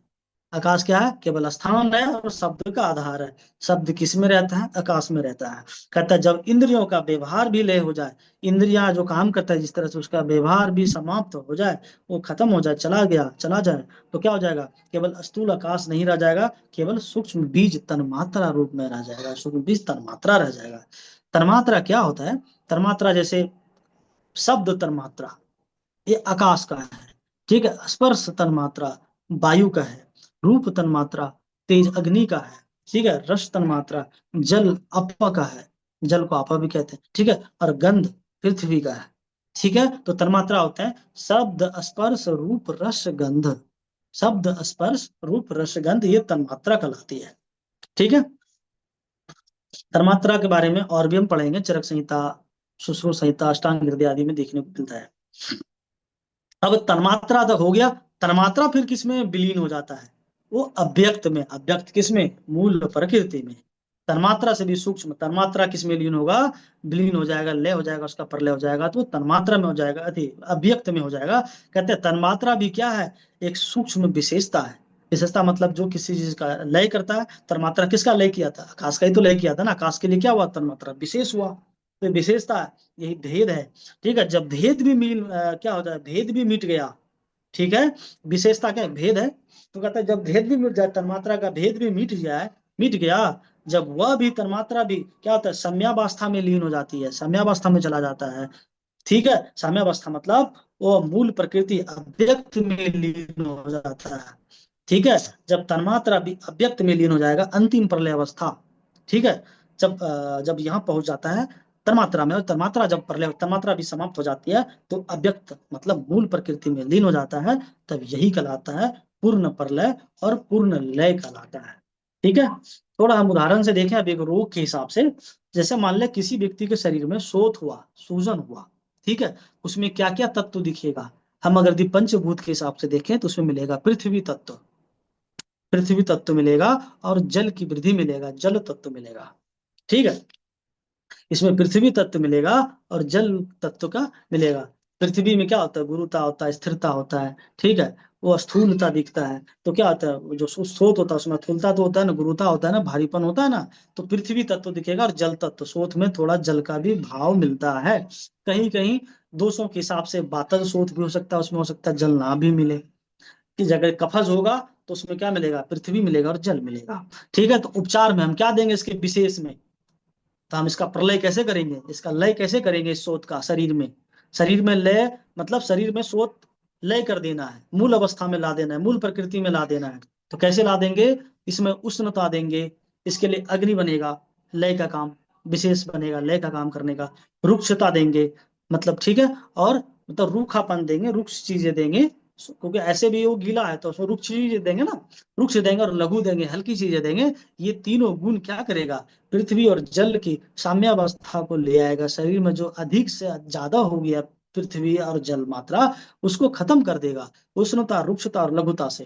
तो ये विशेष है, और इस तरह से उसका शोध का क्या हो जाएगा? नाश हो जाएगा। पूरा नाश नहीं होगा, लय होगा, जितना होना चाहिए। अब पूरा शोध नाश कर देगा, व्यक्ति और पिचक जाएगा, जितना रहना चाहिए उतना तो रहेगा ना। तो यही कह रहे हैं कि शोध का लय कर दिया, प्रलय कर दिया, सूक्ष्म अवस्था में चलेगा, प्रकृत अवस्था में होगा, अब कोई दिक्कत नहीं है। कहता यही नियम, जैसे अभी शोध का उदाहरण दिया, तो लय हो जाता है प्रकृत अवस्था में, मूल प्रकृति मतलब तीनों दोष बात पित्त कप के आधार पर वो मूल प्रकृति में आ गया। अब दोष सामान्य हो गया, जो बढ़ा हुआ दोष था, क्योंकि दोषों के विकृत से ही तो रोग होता है। कहते यही नियम ब्रह्मांड में भी लागू होता है प्रलय अवस्था में। जैसा भी हमने दिखाया। इसलिए कहते हैं कि जो सामान्य से जो जुड़ता है वह विशेष से अपने कारण में लीन हो जाता है। सामान्य समान गुण कारण से जो जुड़ता है, बढ़ता है, निर्माण हो जाता है, वही उसके विपरीत विशेष गुणों से वो बढ़ जाता है, विशेष गुणों से वो नष्ट हो जाता है, लय हो जाता है, पूर्णतः नष्ट नहीं, लय हो जाता है, मूल प्रकृति अवस्था में चला जाता है। तो आज जो हमने पाठ किया चरक संहिता के सूत्र स्थान प्रथम अध्याय के अंतर्गत श्लोक संख्या 44 के अंतर्गत समान विशेष सिद्धांत, आज ये सिद्धांत श्लोक संख्या 44 पूर्ण हुआ। हम इसको पूर्ण मानते हैं, लेकिन आचार्यगण गुरुजन से पढ़े तो और भी ये विशेष हो सकता है, और ज्यादा हो सकता है, पूर्ण नहीं कर सकते, क्योंकि कोई भी ज्ञान पूर्ण नहीं होता। जितना आप उस पर शोध करेंगे, समझेंगे, वो ज्ञान उतना ही बढ़ता जाएगा। तो आज हमने श्लोक संख्या 44 संपूर्ण किया, जितना हमें आवश्यकता थी।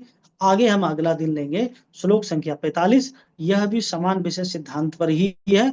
उसके बाद से फिर आगे विषय पर हम आएंगे। तो आप सभी को नमस्ते, राम राम, जय धन्वंतरि। बहुत बहुत धन्यवाद दीपक भाई का। और हमारे बीच में पाथ्यासा दीदी, माइक अनम्यूट करें।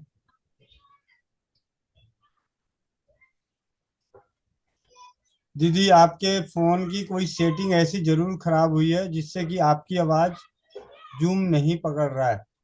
आप अपने या तो अपने जूम को अनइंस्टॉल कीजिए और उसके बाद माइक्रोफोन की सेटिंग को चेक कीजिए। अभी आ रही है भैया? हाँ जी, अब आ रही है। हाँ, वो स्पीकर पे लगा है। मैं ये पूछ रही थी कि जैसा आपने बताया ना कि पृथ्वी तत्व में जल तत्व है, तो उस तरह से पृथ्वी तत्व में अग्नि वायु सभी तत्व है।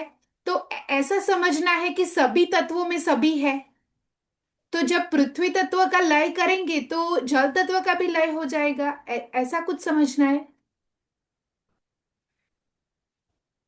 वो मुझे ठीक से समझ नहीं आया।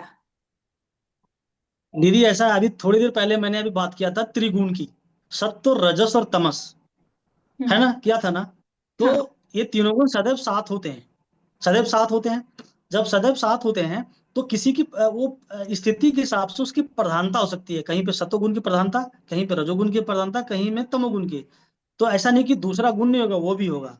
और जहां पे अभी हमने पृथ्वी तत्व की बात किया, एक पृथ्वी तत्व और एक ग्रह बना हुआ है पृथ्वी। हम यहाँ रह रहे तो भले हमने इसका नाम पृथ्वी दे दिया, हम मंगल ग्रह पे रह रहे हैं ना, तो हमारे लिए पृथ्वी मंगल ग्रह हो जाएगा। हमने केवल नामकरण किया पृथ्वी, तो वो पृथ्वी तत्व इसको मत समझ लेना धरती को। पृथ्वी तत्व सूक्ष्म है, उससे मिल करके ये धरती बना है, क्योंकि इसमें मिट्टी है, जल है, कई सारी चीज, सब चीज, ये जो पदार्थ बने, मिट्टी के कण कण कण जो बना है, उसमें क्या है, पांचों तत्व है। पृथ्वी भी है, आकाश भी है, वायु भी है, अग्नि भी है, जल भी है और पृथ्वी है। उसकी साम्य अवस्था है। ठीक है। मिट्टी का आभास करोगे ना, उसका भी एक तापमान होता है। आप उसका तापमान नापना, उसका भी तो तापमान होता है ना। तो उसमें अग्नि तत्व है कि नहीं। उसमें भी अगर तो उसमें बंधन है, जुड़ा हुआ है ना, जल का गुण क्या बताता है, बंधन। तो मिट्टी जो जुड़ा हुआ है वो जल तत्व के कारण से तो जुड़ा हुआ है। और जो कण है उसका ना, उसमें भी कणों के बीच में थोड़ा सा स्थान भी होता है, वो आकाश तत्व है उसके अंदर। ठीक है। तो आकाश हो गए, वायु हो गए। वायु में क्या होता है, उसके उसके अंदर जो अणु है उसमें गति भी होता है।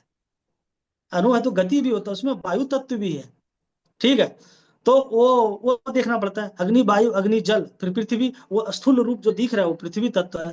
पृथ्वी मतलब ये धरती को पृथ्वी तत्व मत समझ लेना।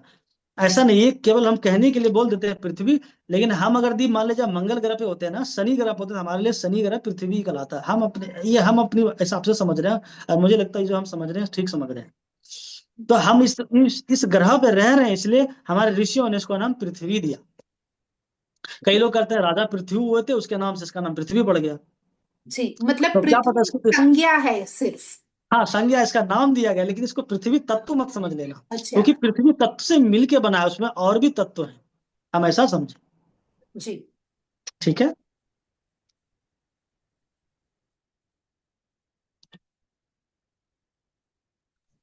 जी, बहुत बहुत धन्यवाद आप सभी की ओर से दीपक भाई को, और सवाल करने के लिए स्पेशली पात्यासा दीदी को। क्योंकि जब सवाल करते हैं, एक सवाल करने वाला होता है तो 100 सुनने वाले होते हैं, तो आप बाकियों के फायदे हो जाते हैं। मुझे तो ऐसे ही बैठे बैठे फायदा हो जाता है भाई, मुझे सवाल करने की जरूरत ही नहीं पड़ती। जी, अब चलते हैं अपनी चौपाल की ओर।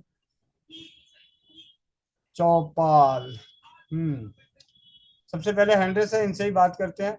आप लोग फोटो देख के चौंकिएगा मत, ठीक है। सुशील भाई का आज पॉडकास्ट हुआ है। रविंदर कौर दीदी माइक अनम्यूट कीजिए। रविंदर कौर दीदी माइक अनम्यूट कीजिए। हाँ जी, वंदे मातरम भाई जी। मातरम दीदी। भाई जी, वो मेरी भाभी है, 42 साल होगी शायद उनकी उम्र। तो उनके ना बच्चेदानी में रसौलियां हैं। जी हेलो। हाँ जी सुन रहा हूँ दीदी। अ, तो उनके वो क्या बोलते हैं, भार भी पड़ता है, हिंदी में पता नहीं क्या बोलते होंगे, मुझे नहीं पता। तो बीपी भी हाई होने लग गया अभी तो। और आज तो बिल्कुल ही जैसे मरी पड़ी थी। किचन में रसोई में रोटी वगैरह बनाने की भी हिम्मत नहीं थी। ऐसे ही मैंने फोन कर दिया तो हालत खराब हुई पड़ी थी उसकी। तो उसका खून की 6.4 है भाई जी, HB। हम्म। तो बिल्कुल बेजान हुई पड़ी थी। तो मैंने उसको बोला कि मैं बात करवाऊंगी। तो आपसे वो कब बात कर सकती है? बात करने का समय सुबह 8 बजे के बाद। हाँ, अच्छा जी, कितने बजे तक? मिला लेना। फोन उठ गया तो अच्छी बात है, ना उठा तो अलग बात है। अच्छा जी, मैंने उसको बोला है कि आप खुद बात करो, क्योंकि मुझे भी अच्छी तरह सब कुछ पता नहीं है, खुद बता देगी ना आपको। तो वैसे मैं धातु स्रावित जल के बारे में उसको बोला है कि वो बनाने लगी थी अभी। जी जरूर जरूर, अभी मैं धातु स्रावित जल पे ही आने वाला हूँ। हमारे बीच में अच्छा। अनुरोध वर्मा जी, माइक अनम्यूट करना भैया। अनुरोध वर्मा भैया, पहले तो वीडियो ऑन करो। अनुरोध वर्मा, अनुरोध वर्मा भैया, माइक अनम्यूट करिए। हाँ भैया, वंदे मातरम। वीडियो ऑन कीजिए। बनियान पहने बैठे भैया। यहाँ तो क्या हो गया, कितनी में तो बिना कपड़ों के भी रहोगे। वंदे मातरम सभी को। भैया अभी बाकी सभी को बता दूं, 158 परिवार हैं। आप लोग सभी अपने अपने कान खोल लीजिएगा, ठीक है। कान खोल लीजिएगा। अनुरोध भैया, जो बोलने वाले हैं उस पर आप विश्वास मत कीजिएगा, ठीक है। जो ये बोलने वाले हैं उस पर विश्वास मत कीजिएगा, कान खोल लीजिएगा। ये जो बोलने वाले हैं उन पर विश्वास मत कीजिएगा। विश्वास करने के लिए जो बोलेंगे उसको एक बार प्रयास कर लीजिएगा, ठीक है। अभी जो बोलने वाले हैं, आप लोगों के पैरों के नीचे जमीन निकलने वाली है। विश्वास नहीं होगा तो विश्वास नहीं होगा तो करना भी मत, लेकिन ये जो कहेंगे वो कर लेना। फिर 15 दिन बाद पता चलेगा कि वाकई क्या सच था, ठीक है। सच और झूठ का फैसला आपके हाथ में है। कान खोल लीजिए 159 परिवार। जी अनुरोध भैया। भैया, आज आज मुझको बहुत चमत्कारिक परिणाम प्राप्त हुआ। मैं अध्यापक हूँ प्राइमरी में। मेरे यहाँ एक रसोइया हैं। उनके रिश्तेदार को उन्होंने आज से 10 दिन पहले मुझे बताया था कि हमारे रिश्तेदार हैं, दीदी हैं, हमारी ननद हैं, उनकी शुगर 800 के लगभग है और वो बिस्तर पर पूरी तरह लेटी हुई हैं। उनका वजन करीब 15 किलो गिर चुका है, 45 के आसपास है वजन। और वो चल फिर नहीं पा रही हैं, सूजन है पूरे शरीर में। बिस्तर पे लेटी हैं, अंग्रेजी इलाज चल रहा है, कोई परिणाम नहीं है।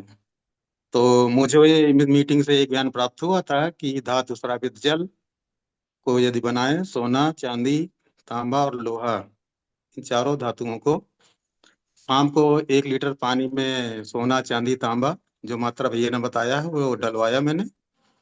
और सुबह उनको बोला कि गोखरू का कांटा, मेथी, तुलसी पत्ती और गिलोय थोड़ा सा, इन सबको पकाना धीमी आंच पे, पकाते पकाते जब ये करीब 250 ग्राम रह जाए, उसको आपको 3 बार में पीना है, थोड़ा थोड़ा करके। वैसा ही उन्होंने किया। आज वो रसोईया आई, इतना खुश थी। जब मैं विद्यालय में बैठा था तो वो आई और बड़ा खुश, कहा कि सर जी, आपका जो बताया हुआ नुस्खा था बहुत काम आ गया। हमारे जो रिश्तेदार ननद हैं वो आज 2 से 2.5 किलोमीटर पैदल चली हैं तो मैंने पूछा पूरा कि नहीं जैसे मैंने बताया था वैसे ही किया, तो कहने लगे हाँ, गोखरू का कांटा मैंने यहाँ फतेहपुर से भेजा था, और फिर उनको जैसा आपने बताया था करीब 3 चम्मच तक या 4 चम्मच तक गोखरू कांटा, 1 चम्मच मेथी दाना और गिलोय 1 चम्मच पाउडर जो है, इसके अलावा तुलसी पत्ती, इन सबको धातुओं के साथ पकाना, पका के जब ये मात्रा लेना, वैसे ही उन्होंने किया। परिणाम आज ये है कि उनकी सूजन लगभग खत्म है, शुगर 250 के नीचे आ चुकी है, और उनके शरीर में इतनी ताकत है कि करीब 2 से 2.5 किलोमीटर पैदल चले। ये परिणाम रहा भैया।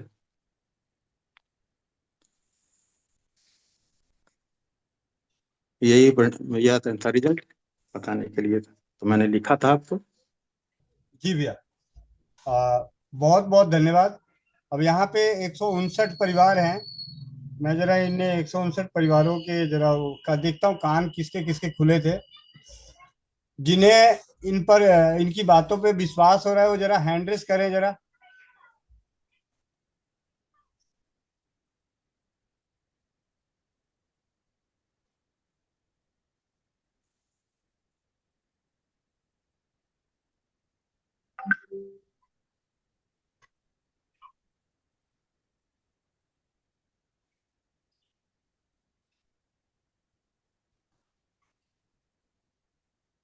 पाथ्या शाह दीदी, आपको इनकी बातों पे विश्वास नहीं है? अच्छी बात है, एक तो मिला जिसपे विश्वास, जिसको विश्वास नहीं है।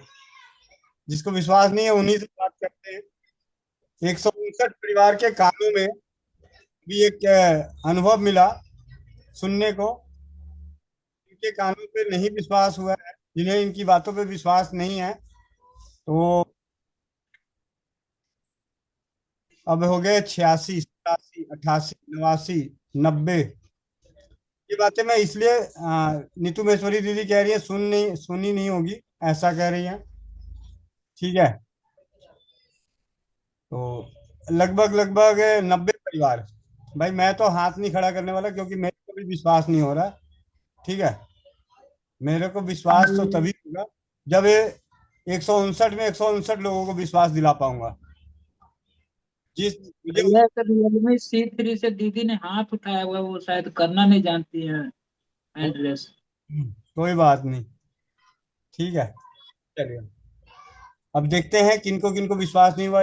डॉक्टर ओपी ठाकुर, भारती सोनवने, कांता और रंभा पटना, राजीव कुमार, सुवर्णा थ्रॉट, Renu Mumbai, Narmada Chaudhary, Romi Romi Akanksha Ghangas, M K Mandal, Hemlata Silav, Madhu Yadav, Manisha, doctor Sushil Kumar Panipat, Tribhuvan Kumar, Ritudas Amritsar, Sunita Garg Motorola, Redmi, Saroj Pramod, BK Nirala, Anand Shukla, Pranjul Gupta, Sunita Singh, Nargis, Sushila, Sheela Srivastava, Nageshwar, Suman, NRC, Rahul, Vandana infinity, Aradhana Patel, Pradeep Kumar, Bhubaneswar पंडित, पूजा कपूर, और देखें नाम जरा। ठीक है, कल्याणी शाह और जसिका, राजन जी, मोनी पंचाल, सरोज दीक्षित, नीता वारसाने, रंजीत गोधारा, नीतू महेश्वरी सिलीगुड़ी। ठीक है, लगभग लगभग अभी भी 102 परिवारों को अनिरुद्ध भाई के द्वारा दिए गए अनुभव से उन पे इनकी बातों पे विश्वास नहीं हो रहा है। तो यहाँ जो 164 परिवार में जो बाकी परिवारों को विश्वास नहीं हो रहा है, उन सभी के लिए दो बातें। या तो आपने चौपाल में ध्यान से सुना नहीं, ठीक है, या तो आपने चौपाल में ध्यान से सुना नहीं कि ये बातें क्या थी, वो अनुभव क्या था, इस वजह से आपके हाथ नहीं उठे होंगे। ठीक है, कई लोगों ने सुना नहीं, तो ये मुझे अब आइडिया लग गया कि अपनी चौपाल पे अगर 150 लोग रहे तो मैं समझूंगा कि 50 जिंदा हैं, बाकी सभी मुर्दे हैं। और ये जिंदा तब होते हैं जब इनको जरूरत पड़ती है और अपना हाथ उठा के अपना सवाल करते हैं। ठीक है,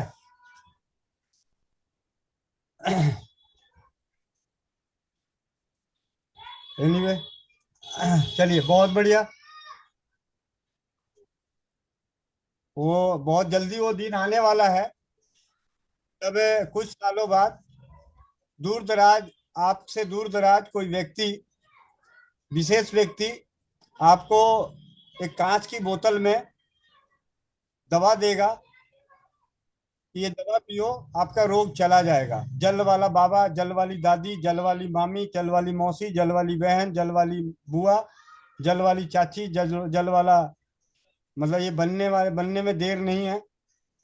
ठीक है, अगर आप जागरूक नहीं हुए, आप इन सरल घरेलू परीक्षित उपचारों को नहीं जान पाए, तो एक न एक दिन जल वाले बाबा, बाबी, दादा, दादी, नाना, मौसा, मौसी, बुआ, बुढ़िया, बुढ़ा, जो जिस नाम से बोलते हैं ना, अगर ये तो उस तरीके के शिकार होने वाले हैं। ठीक है, आज नहीं तो कल सभी शिकार होने वाले हैं। स्वस्थ समृद्ध परिवार निर्माण प्रयास के तहत धातु स्रावित जल एक दिव्य औषधि की तरह आप सभी के सामने अनुभवों के आधार पे आ रहा है, जिसका खर्च शून्य मात्र है। सिर्फ समय का खर्च है, धन का खर्च नहीं है। बहुत बढ़िया। भैया जी, मेरे छोटे भाई हैं, जी भैया। उनकी उम्र करीब 45 वर्ष है। जी। उनको 2022 में लकवा हुआ था अर्धांग दाहिने साइड। तो अब भी उनको दिक्कत रहती है, करीब 90% वो सही है, नौकरी भी करते हैं लखनऊ में। और अभी वो लोग मुंबई गए तो उन्होंने जांच कराया तो माइंड में ब्लॉकेज बताया है, और डॉक्टर ने कहा कि इसका ऑपरेशन कराना पड़ेगा। तो मैंने उनको यही धातु शराबी जल बोल दिया है, कल से उनका चालू हो गया भैया। तो उसमें माइंड के लिए और क्या मिलवाएं इसमें?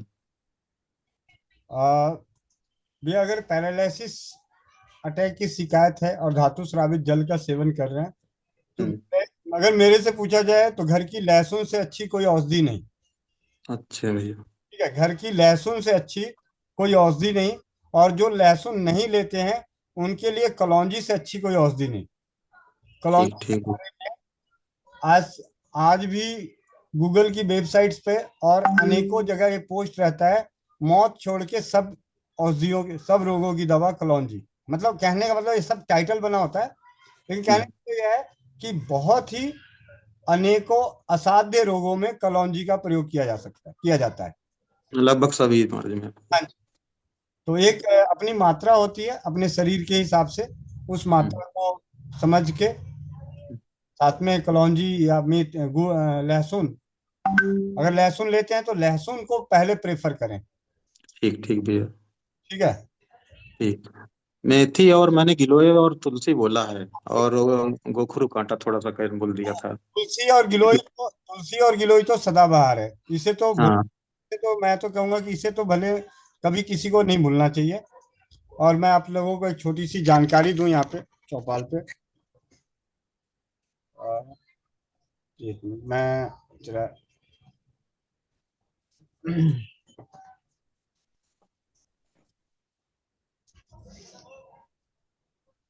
ऐसे तो शायद आप में से कोई पहचान नहीं पाएंगे, मैंने इसका नाम छुपा रखा है। ये एक औषधि है,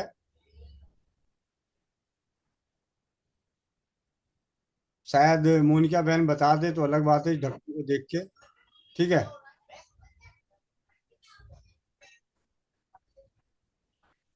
चलिए अब मैं इसका नाम दिखाता हूँ।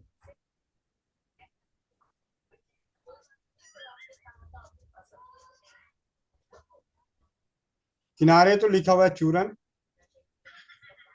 ठीक है,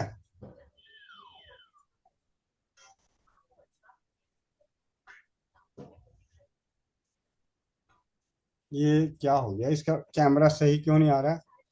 ये फिल्टर लगा ऑटो फ्रेम। एक मिनट,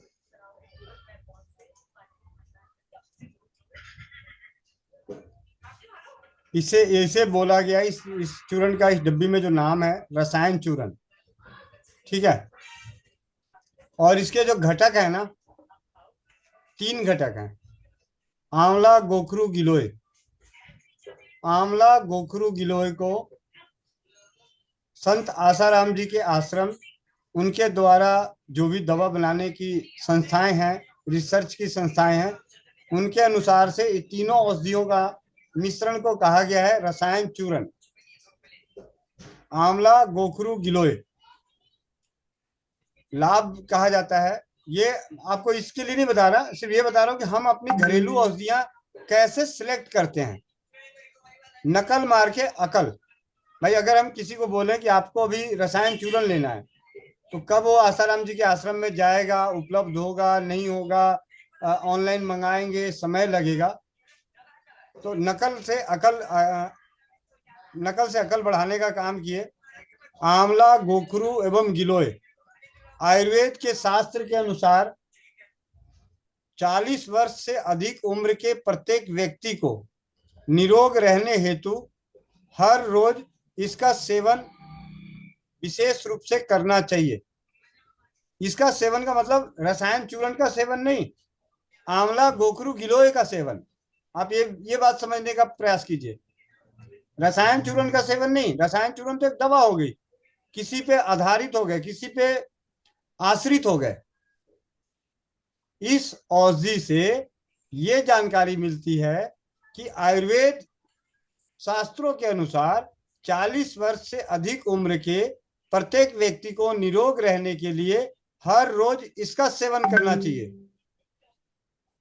विशेषकर में किसका? आंवला, गोखरू, ठीक है। क्योंकि रसायन चूर्ण बड़ी उम्र में होने वाली व्याधियों का नाश करता है और शरीर की शक्ति, स्फूर्ति एवं ताजगी तथा दीर्घ जीवन देने वाला है। 40 वर्ष मतलब कुछ एक उम्र होती है, उस उम्र में हर चीज जायज हो जाता है। हम अपने शरीर के साथ नाजायज करते हैं, लेकिन हम समझते हैं कि जायज है। लेकिन एक उम्र के बाद हमारे शरीर में व्याधियों का आगमन होना शुरू हो जाता है, शरीर कमजोर होने लगता है। उस वक्त से बचाव के लिए इस औषधि का सेवन करना चाहिए। किसका? आंवला, गोखरू, गिलोय का। यह चूर्ण पौष्टिक, बलप्रद, खुलकर पेशाब लाने वाला एवं वीर्य दोष दूर करने वाला है। जीर्ण ज्वर तथा धातुगत ज्वर दूर करता है। उदर रोग, आंतों के दोष, स्वप्न दोष तथा धातु संबंधी बीमारियों से लाभ करता है। पाचन तंत्र, नाड़ी तंत्र तथा ओज वीर्य की रक्षा करता है। सबसे मुश्किल से और सबसे आखिरी में जो तैयार होता है ना, वो तैयार होता है ओज, जिसे कहते हैं, जिसे आम भाषा में समझने की बात करें तो चेहरे की तेज, चेहरे की चमक। ओज भी तैयार करने का काम आंवला, गोखरू, गिलोय करता है। बुढ़ापे की कमजोरी एवं बीमारियों से बचाता है। छोटे बड़े, रोगी निरोगी सभी इसका सेवन कर सकते हैं। अब हमें कोई भी रोग हो रखा है, देखिए यहाँ पे क्या क्या कहा जा रहा है? रोगी निरोगी, छोटे बड़े सभी इसका सेवन कर सकते हैं। इस नकल मारने से क्या समझ में आया कि हमें अपने जीवन में आंवला, गोखरू, गिलोय का सेवन करना चाहिए। रोगी है तब भी और निरोगी है तब भी। अब हमारे पास मान लिया हमें तो बीपी का रोग लगा पड़ा है, तो बीपी का रोग लगा, आप बीपी की दवा, औषधि, परहेज वो कर रहे हैं, वो अलग बात है। लेकिन एक रसायन, भाई आपने तो दवा खा लिया बीपी की, तो फिर खाना क्यों खा रहे हो? खाना हम क्यों खा रहे हैं? अपने आप को मजबूत करने के लिए, अपने शरीर की ताकत देने के लिए। तो क्यों ना रसायन चूर्ण को साथ में लिया जाए। मतलब रसायन जो औषधियां हैं, आंवला, गोखरू, गिलोय और तुलसी विशेष रूप से इसलिए प्रभावी है कि तुलसी जहां डल जाए वो अमृत होती है। हम सभी लगभग पूजा पाठ में विश्वास करते हैं, भगवान को भोग लगाने में विश्वास करते हैं। आप पूरा नहा धो के बना लो, पित्तल के बर्तन में बना लो, सोने चांदी के बर्तन में बना लो, शुद्ध देसी गाय के घी में, शुद्ध देसी गाय के दूध से बनी हुई मिठाइयां बना लो, पकवान बना लो। आप भगवान के आगे भोग लगाओगे बिना तुलसी दल के, वो पूर्ण नहीं है। 56 भोग बना दिए, तब भी अगर उस पर तुलसी दल नहीं डला, तुलसी पत्र नहीं डला, तो अधूरा प्रसाद है। तो तुलसी का महत्व तो हमारे जीवन में इतना है। आज हम सभी अपने घर में भोजन करते हैं, लेकिन कभी भोजन बनाने के बाद उसमें तुलसी दल नहीं छोड़ते। हर दिन तो आप अपने आप को इस जीवन में आए हैं, मानव जीवन में, तो किसी भगवान से कम थोड़ी है भाई। भगवान से कम थोड़ी है हमारा शरीर। कोई भी व्यक्ति अपने आप को किसी और से कम जब नहीं समझ सकता, बातों से, विचार से, ज्ञान से, रहन सहन से अपने आप में सहनसा ही रहता है, तो इस सहनसा के ऊपर तुलसी दल वाला भोजन क्यों नहीं?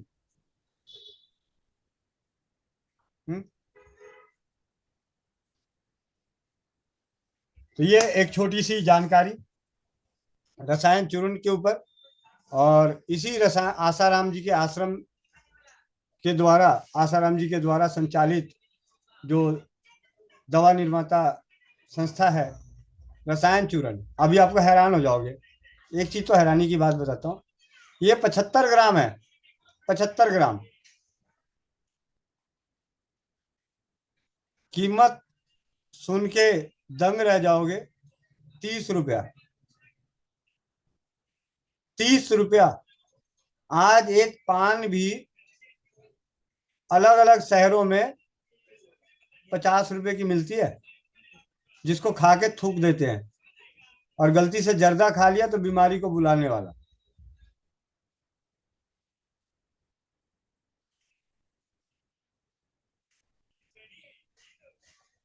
अगर हम खुद घर में लेकर आए आंवला, गोखरू, गिलोय, मैं ये नहीं कह रहा कि आपको इनका मतलब, लेकिन आंवला, गोखरू, गिलोय अगर हम लेके आएंगे ना और उसको कूटेंगे ना, तो उस कूटने में जो इतना मेहनत लगेगा, आपके अपने जीवन का समय जो लगेगा, वो 30 रुपए से कई गुना ज्यादा है आपका समय कीमती। इसका कहने का मतलब ये नहीं कि हमें इनका लेना, लेकिन मैं बता रहा हूं कि इनकी औषधियां क्यों सेवन कर, अगर लेना ही है तो क्यों लेना है, क्योंकि जितना समय हम इसे घर में लाके कई बार कूटने का प्रयास करेंगे, तो उससे अनेकों गुना कम खर्चे पे औषधि उपलब्ध है। ठीक है, सारी चीजें मैं ही नकल मार के बता दूं, बाकी आप लोग भी करेंगे कुछ। चलिए, अब बोल ही दिया है तो सेवन विधि पढ़ ही देता हूं। ठीक है, मैं यहाँ कह रहा हूं कि नकलची बंदर हूं, नकल ही मार रहा हूं। ठीक है, सेवन विधि है 2 से 10 ग्राम चूर्ण दूध, घी, शहद या पानी के साथ अथवा वैद्यकीय सलाह के अनुसार लें।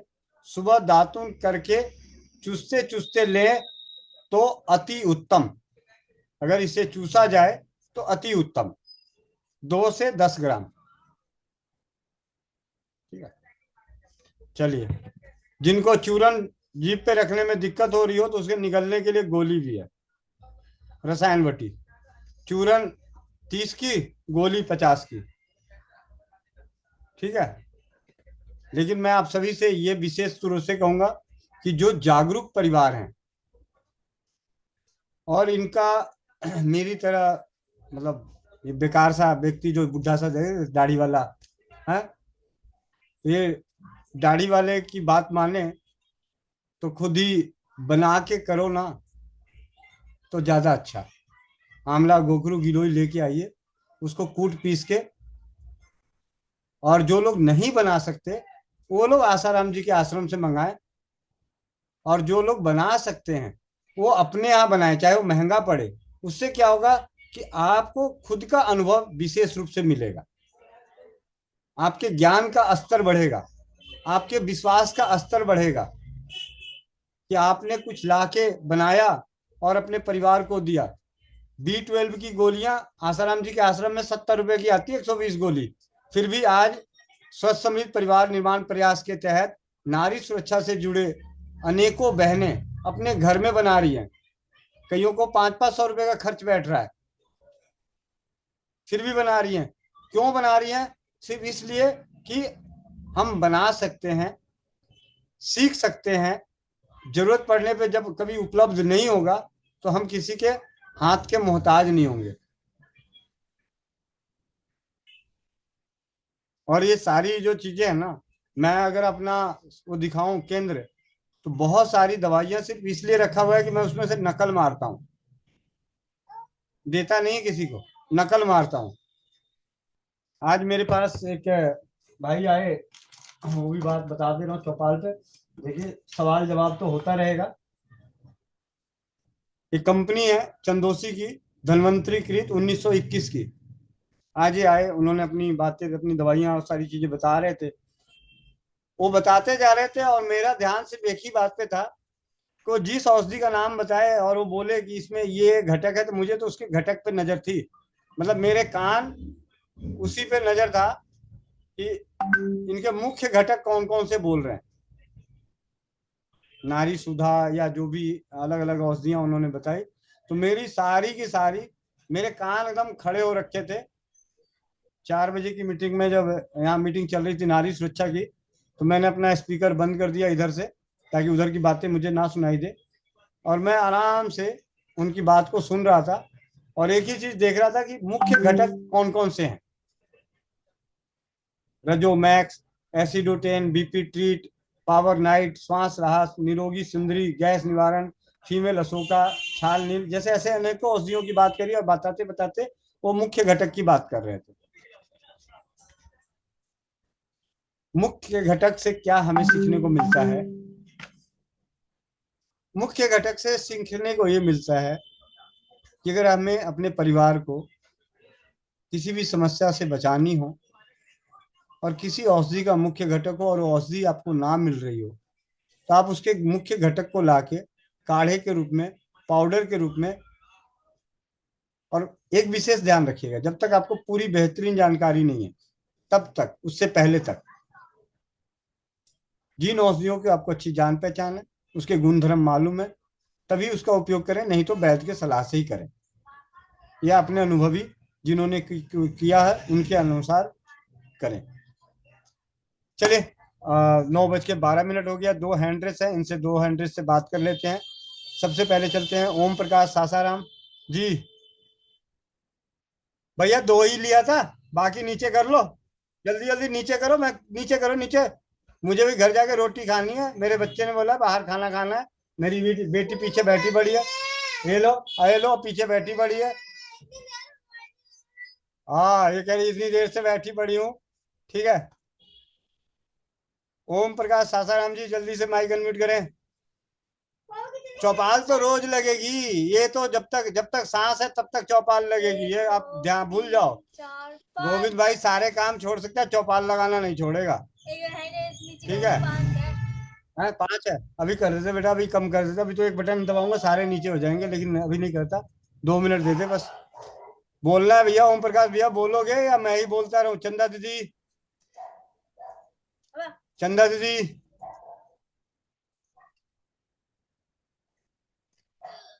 चलिए। एनआरसी संस्कृति कुमार, नर्मदा चौधरी दीदी, मोतीलाल बोकारो, मोनी पंचाल, राजन जी, प्रीति भागवले, जितने वंदे मातरम भैया जी। वंदे मातरम भैया। आगे चलो, वंदे मातरम भैया भैया जी, हमें प्रियंका दीदी जैसा। आप शांत, पहले बोलने में मैंने मौका सबका दिया था, जी। बोला नहीं तो मैं क्या करूं? वंदे मातरम भैया जी। वंदे मातरम, हाँ जी बोलिए भैया।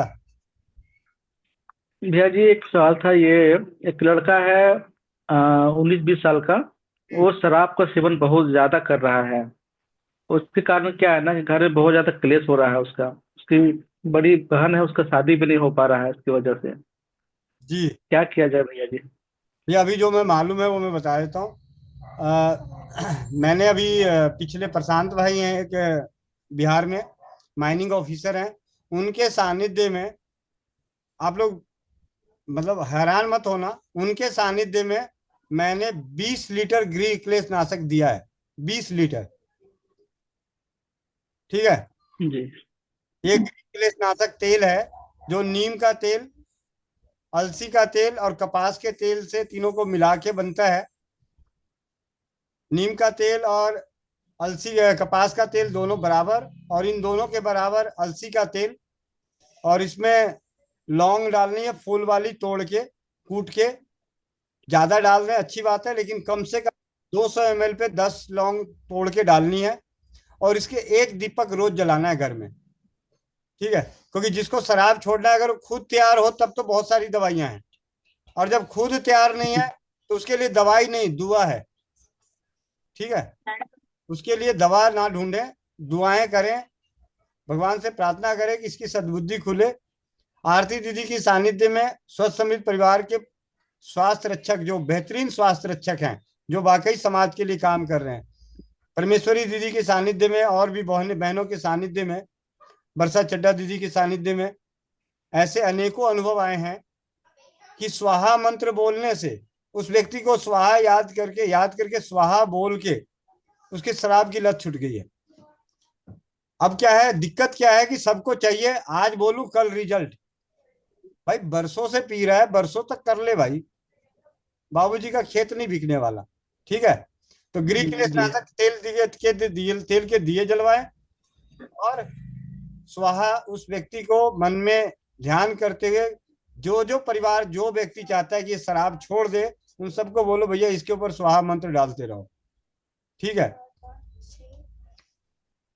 ये तेल आप जी, तेल बनाने की विधि जो है दीदी, ऐसे हाथ खड़ा हो गया, जय हिंद के मुद्रा में मत आओ, चिंता ना करो, हाथ नीचे कर लो, हाथ थक जाएगा। Realme C3, ठीक है। जूम मीटिंग में आप YouTube पे सर्च मारना और लिखना जूम मीटिंग में हैंड रेस कैसे करें, तो आपको सिखा देगा। हम भी यहाँ सिखा देते हैं 4 बजे की मीटिंग में, लेकिन थोड़ा बहुत अपने आप को हाई टेक्नोलॉजी में कुछ सीखना शुरू कर दें। अगर अभी रील देखना हो, इंस्टाग्राम देखना हो तो सब आ जाएगा, और मीशो से कपड़े खरीदने हो तो सब आ जाएगा कि कैसे मीशो से साड़ी खरीद के लाऊं, ठीक है। एनीवे, ग्रीक लेसनाशक तेल बनाने के लिए नीम का तेल, कपास का तेल दोनों बराबर मात्रा में मिलाएं। इन दोनों के बराबर अलसी का तेल डालें। 200 ml पे 10 लौंग कम से कम, ज्यादा हो जाए बहुत अच्छी बात है, दरदरा फूल वाली, उस लौंग के आगे फूल लगा होना चाहिए, कूट देना है उसको, डाल के उसमें रुई भिगो दें, और एक बाती निकाल के पीतल के दीपक में घर के किसी भी कोने में कभी भी जलाएं। और जिस व्यक्ति का जो परिवार किसी भी तरह से है, उन्हें स्वाहा मंत्र डालने के लिए बोले। चलिए आगे चलते हैं। सबसे पहले हाँ दीदी थी, नहीं आई है, इन्हीं को बोलता हूँ। अब देखा 2 मिनट में सीख गई ना, अभी खामा का अपना हाथ दर्द करा रखी थी, ठीक है जी। दीदी Realme C3 दीदी जल्दी करो, 9:18। माइक अनम्यूट कीजिए, माइक अनम्यूट कीजिए। आपके मोबाइल पे एक मैसेज किया होगा, उसे मैसेज को टच कीजिए, बोलिए। हाँ, आप अभी सुन पा रहे हो? हाँ जी दीदी, कान में तेल डाल के आया हूँ। हाँ भैया, मेरी माँ का आपको मैसेज भेजा था। प्रॉब्लम वो तो है ही, उसके साथ 2 दिन से उनको चक्कर आ रहा है और प्रेशर भी हाई है, 160/80 है। जी घर में दाल, अब रुक जाइए, आपने सुन लिया, दालचीनी और लौंग। अभी क्या है, ये हमारी चौपाल है, हम किसी विशेष बीमारियों का विशेष इलाज नहीं करते। हम तो वही जो कष्ट आए हुए हैं उनको घर की चीजों से राहत देने का काम करते हैं। उसमें कोई चंगा भला हो गया तो बहुत अच्छी बात है, रोग खत्म हो गया तो और अच्छी बात है, नहीं तो डॉक्टरों का धंधा सारा बंद हो जाएगा। डॉक्टर हमें ही पकड़ के ले जाएंगे, कहेंगे भैया इसको बंद करो, इसने तो हमारा, चाहे आयुर्वेदिक हो होम्योपैथी हो, सारे हमारे दुश्मन हो जाएंगे। तो हम लोग घर की चीजों से राहत देते हैं, जिससे कि विश्वास बढ़े। अभी उठिए और जाइए, अगर माता जी को फोन कीजिए, बोलो घर में दालचीनी और लौंग पड़ी होगी, 5-6 लौंग ले लीजिए, आधा चम्मच दालचीनी ले लीजिए, कूट के 2 कप पानी में उबालें, जब आधा कप रह जाए 1-1 चम्मच 2-2 चम्मच करके पीने के लिए दीजिए, ठीक है। ये रसोई घर की औषधि से इस प्रकार आप उन्हें दीजिए, दिन में 2 से 3 बार बना के दीजिए। चक्कर तो क्या, घन चक्कर गायब हो जाएगा, ठीक है। राजन जी बाकी बातें जी, राजन भैया हाँ जी, वंदे मातरम भैया। वंदे मातरम भैया। मुझे क्या, बहुत ज्यादा गैस बनती है भैया, और खाना खाने के बाद ना धड़कन तेज हो जाती है। जी अच्छी बात है भैया। आप कोई ना कोई अभी व्हाट्सएप के चैट में गैस का चूरन बनाने की विधि बता देंगे घर की चीजों से, रसोई घर की औषधियों से, तो उसमें आप डाल लीजिए, बना लीजिएगा घर में चूरन। बहुत अच्छा काम करता है। उसमें धनिया है, जीरा है, सौंफ है, अजवाइन है और काला नमक है, बड़ी इलायची, ऐसी बहुत सारी चीजें डाल के बनती है। आप बनाइए, कम से कम इसी बहाने घर में कूट पीस के दवाई बनाओगे पहली बार। ठीक है, अगर मैं बोलूँ कि सिर्फ जीरा चबाइए तो अच्छी बात है, लेकिन वो फिर घर में बनाना नहीं सीखोगे, घर वाले को भी नहीं पता चलेगा ये लोग 2-2 घंटे खर्च कहाँ करते हैं। तो आज चैट बॉक्स में कोई ना कोई बहन जो भी स्वस्थ समृद्ध परिवार से जुड़े हैं, जिन्हें मालूम है, चैट बॉक्स में डाल दें फटाफट। गैस का पाउडर जो स्वस्थ समृद्ध परिवार की ओर से अनेकों बार परीक्षित है। जी। नर्मदा चौधरी दीदी कलकत्ता, ये वही बहन है जिन्होंने हाथ खड़े किए थे, हाथ नहीं खड़े किए थे कि धातु स्रावित काम नहीं करता। हाँ वंदे मातरम भैया। धन्यवाद मैम। हाँ भैया, वो आप जो धातु स्रावित जल का पूछ रहे थे ना उस समय, तो मैं बोल रही थी कि मेरे को उस बात पर विश्वास है जो वो बोल रहे थे। कोई बात नहीं, आप बात तो करते हैं और मेरे को वो, हाँ मालूम है, कोई बात नहीं, आगे बात कीजिए। हाँ, और मेरे को एक प्रॉब्लम भी था। मतलब मेरी जो काम करने वाली आती है ना, उसके बेटे को है ना बाथरूम में खून निकल रहा है, मतलब पॉटी में खून निकल रहा है। तो दीदी यहीं पे आपका माइक को बंद किया मैं सीधे, क्योंकि कम समय में घर में फिटकिरी होगी, 2-3 फिटकिरी को फुला के बारीक पाउडर कर दें और धनिया को उबालें, उस उबले हुए पानी में 2 चुटकी फिटकिरी की भस्म मिला के पिला दीजिए। ठीक है। सोनी वर्णवाल दीदी, फिटकिरी की भस्म किसी भी काढ़े में, धनिया है, जीरा है, सौंफ है, इनके काढ़े में मिला के पिला दीजिए। सोनी वंदे मातरम भैया जी। मातरम। भैया जी एक बुजुर्ग दंपति हैं, उनको उनका ना मकान अपना जमीन बेचना चाह रहे हैं, लेकिन बहुत साल से बिक नहीं रहा है। उसके लिए क्या करें भैया जी? ये तो कल भी बिकेगा तब भी चलेगा। ठीक है। भैया आप जहाँ जाना चाहते थे जाइए आप। महेंद्र भैया मोनिका दीदी के माध्यम से हैंडल्स लेते हैं। ठीक है। कोई बात नहीं। जी भैया आप कहिए। एक मिनट। जब तक चौपाल चलती है मेरा भी दिल नहीं लगता भैया, मैं तो बंद करके ही जाऊंगा। अभी के अभी बंद कर रहा हूँ, 2 मिनट में। ये END है, एक बटन दबाऊंगा बंद हो जाएगा। ठीक है। जल्दी जल्दी आ जाओ। चंदा चंदा नाम से हैं कोई, अनम्यूट कर लीजिए। जिन जिन जिन बहनों का ऐसे जिन भाइयों का ऐसे पर्सन है कि एक दिन में मरेंगे नहीं या कोई पड़ोसी मरेगा नहीं, तो वो हैंड डाउन कर ले। जो एकदम मरने वाला है वो गोविंद के साथ आ जाए जीवित करवाने के लिए बस। और जो नहीं मरने वाले हैं रात रात में वो डाउन कर लें। हाँ, कल भी नहीं पड़ेगा मर पूछेंगे तो वो डाउन कर लें, समय को देखें, नहीं थोड़ा देंगे, भैया को नहीं समय दें। जी। तीन तीन भाई बहन ऐसे व्यस्त थी, बहुत सीरियस है। 24 घंटा निकलेगी नहीं, करना पड़ेगा। मोहनी पंचाल दीदी। वंदे मातरम भैया जी, जय श्री राम। दीदी बोलिए। भैया वो मैंने दिन में मैंने आपको फोटो भेजी थी वो भाई के पैर की, तो के लिए दवा पूछनी थी। ऑपरेशन हुआ था, उसमें पस रही है भैया अभी। दीदी ऐसा है ही नहीं, मैंने आपके सवाल का जवाब दे चुका हूँ। ठीक है।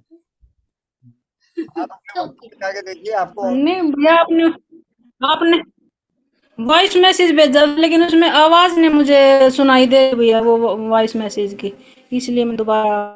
कोई बात नहीं, दोबारा कर लीजिएगा टैग, कोई दिक्कत नहीं। कोमल पटेल बहन, माइक अनम्यूट करो। जी भैया।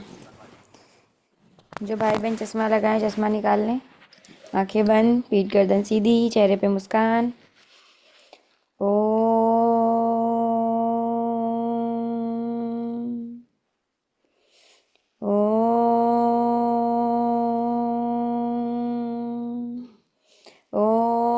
पूर्णमदः पूर्णमिदं पूर्णात् पूर्णमुदच्यते पूर्णस्य पूर्णमादाय पूर्णमेवावशिष्यते। ओम धियो शांति अंतरिक्ष शांति पृथ्वी शांति रापः शांति वनस्पतयः शांति विश्वयो देवा शांति ब्रह्मा शांति सर्वं शांति शांतिरेव शांति श्यामा शांतिरेधि। ओम शांति शांति शांति। ओम सभी लोग अपने अपने हाथों को रब करेंगे, आंखों पे रखेंगे और एक प्यारी सी मुस्कुराहट के साथ अपनी आंखें खोलेंगे। जय श्री राम, वंदे मातरम सभी को। जी भैया। जी हेमंत भैया, मोनिका बहन आगे आए। जी भैया।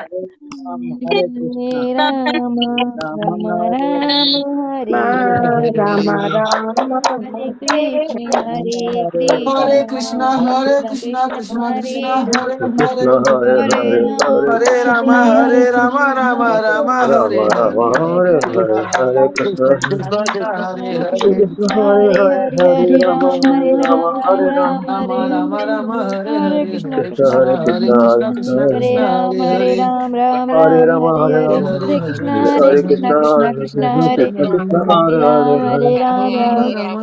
राम हरे हरे कृष्ण कृष्ण कृष्ण हरे कृष्ण हरे कृष्ण कृष्ण हरे राम राम राम हरे हरे हरे हरे कृष्णा कृष्ण कृष्णा हरे कृष्णा हरे कृष्णा हरे हरे हरे राम हरे राम राम राम हरे राम हरे राम हरे हरे कृष्ण हरे कृष्ण कृष्ण कृष्ण हरे कृष्णा हरे कृष्णा हरे कृष्णा राम कृष्णा राम हरे राम राम हरे हरे हरे राम राम राम हरे हरे हरे हरे हरे हरे कृष्णा कृष्णा कृष्णा हरे हरे हरे राम राम हरे हरे हरे हरे कृष्ण कृष्ण कृष्ण हरे हरे हरे राम राम हरे हरे कृष्ण हरे हरे राम हरे हरे कृष्ण जय हो। दूसरा काम जय हो। सियापति रामचंद्र जी की जय हो। जय हो। पिता की जय हो। जय हो। परिवार की जय हो। जय हो। रसोई घर ब्रह्मांड की प्रथम औषधालय की जय जय हो। हो। वंदे मातरम। मातरम। करम मातरम। आनंद भैया जयकारा लगाएं। जी ओम नमः ओम नमः पार्वती महादेव। आवाज नहीं आई, आवाज नहीं आई। मोनिका दीदी कोमल दीदी आप बीच में ना बोला करे, इसलिए कट जाता है। कोई भी भैया बीच में ना मैंने नहीं बोले। बोला, किसी और ने बोला था। मन तो झगड़ा नहीं बोला करने था का, फिर आपने। से एक बार। हर हर महादेव। नो वो तो कोई मैंने दिक्कत लास्ट नहीं। में बोला था, नंदिता दीदी बोली थी ना, तभी नहीं सुनाई अरे दी। कोई बात नहीं है भैया, एक बार फिर होगा और क्या। भैया ज्यादा जोर लगाते ना तो वो जूम लेता नहीं, आवाज थोड़ा सा स्लो करो। जी जी जी जी दीदी। ये बोल ओम नमः पार्वती पतये हर हर महादेव। महादेव। मामा जी हम बोले वंदे मातरम सभी को।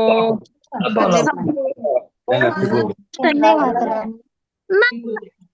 कलाइयों का मसाज करते हुए समापन की ओर चले। कलाइयों का तेलान मसाज मधलं करते हुए मला थोडी समापन की ओर। अजून गोड बैठी झाली का और कोई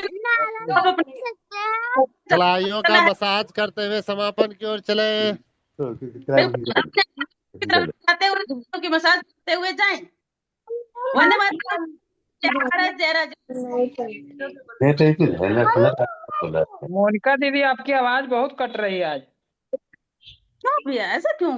आज बोलते हैं कि भोज जयकारा खाइए, भोज लगवाते समय भोज। आधा कट रहा था। कुठं गेलते हो प्रांजली बाबा कुछ हो गल वंदे मातरम। आनंद भैया आप इंड करेंगे तो इंड हो जाएगा, आप होस्ट है। भैया एक छोटा सा प्रश्न था, जनरल प्रश्न है। जी जी बोले दीदी जल्दी से, नहीं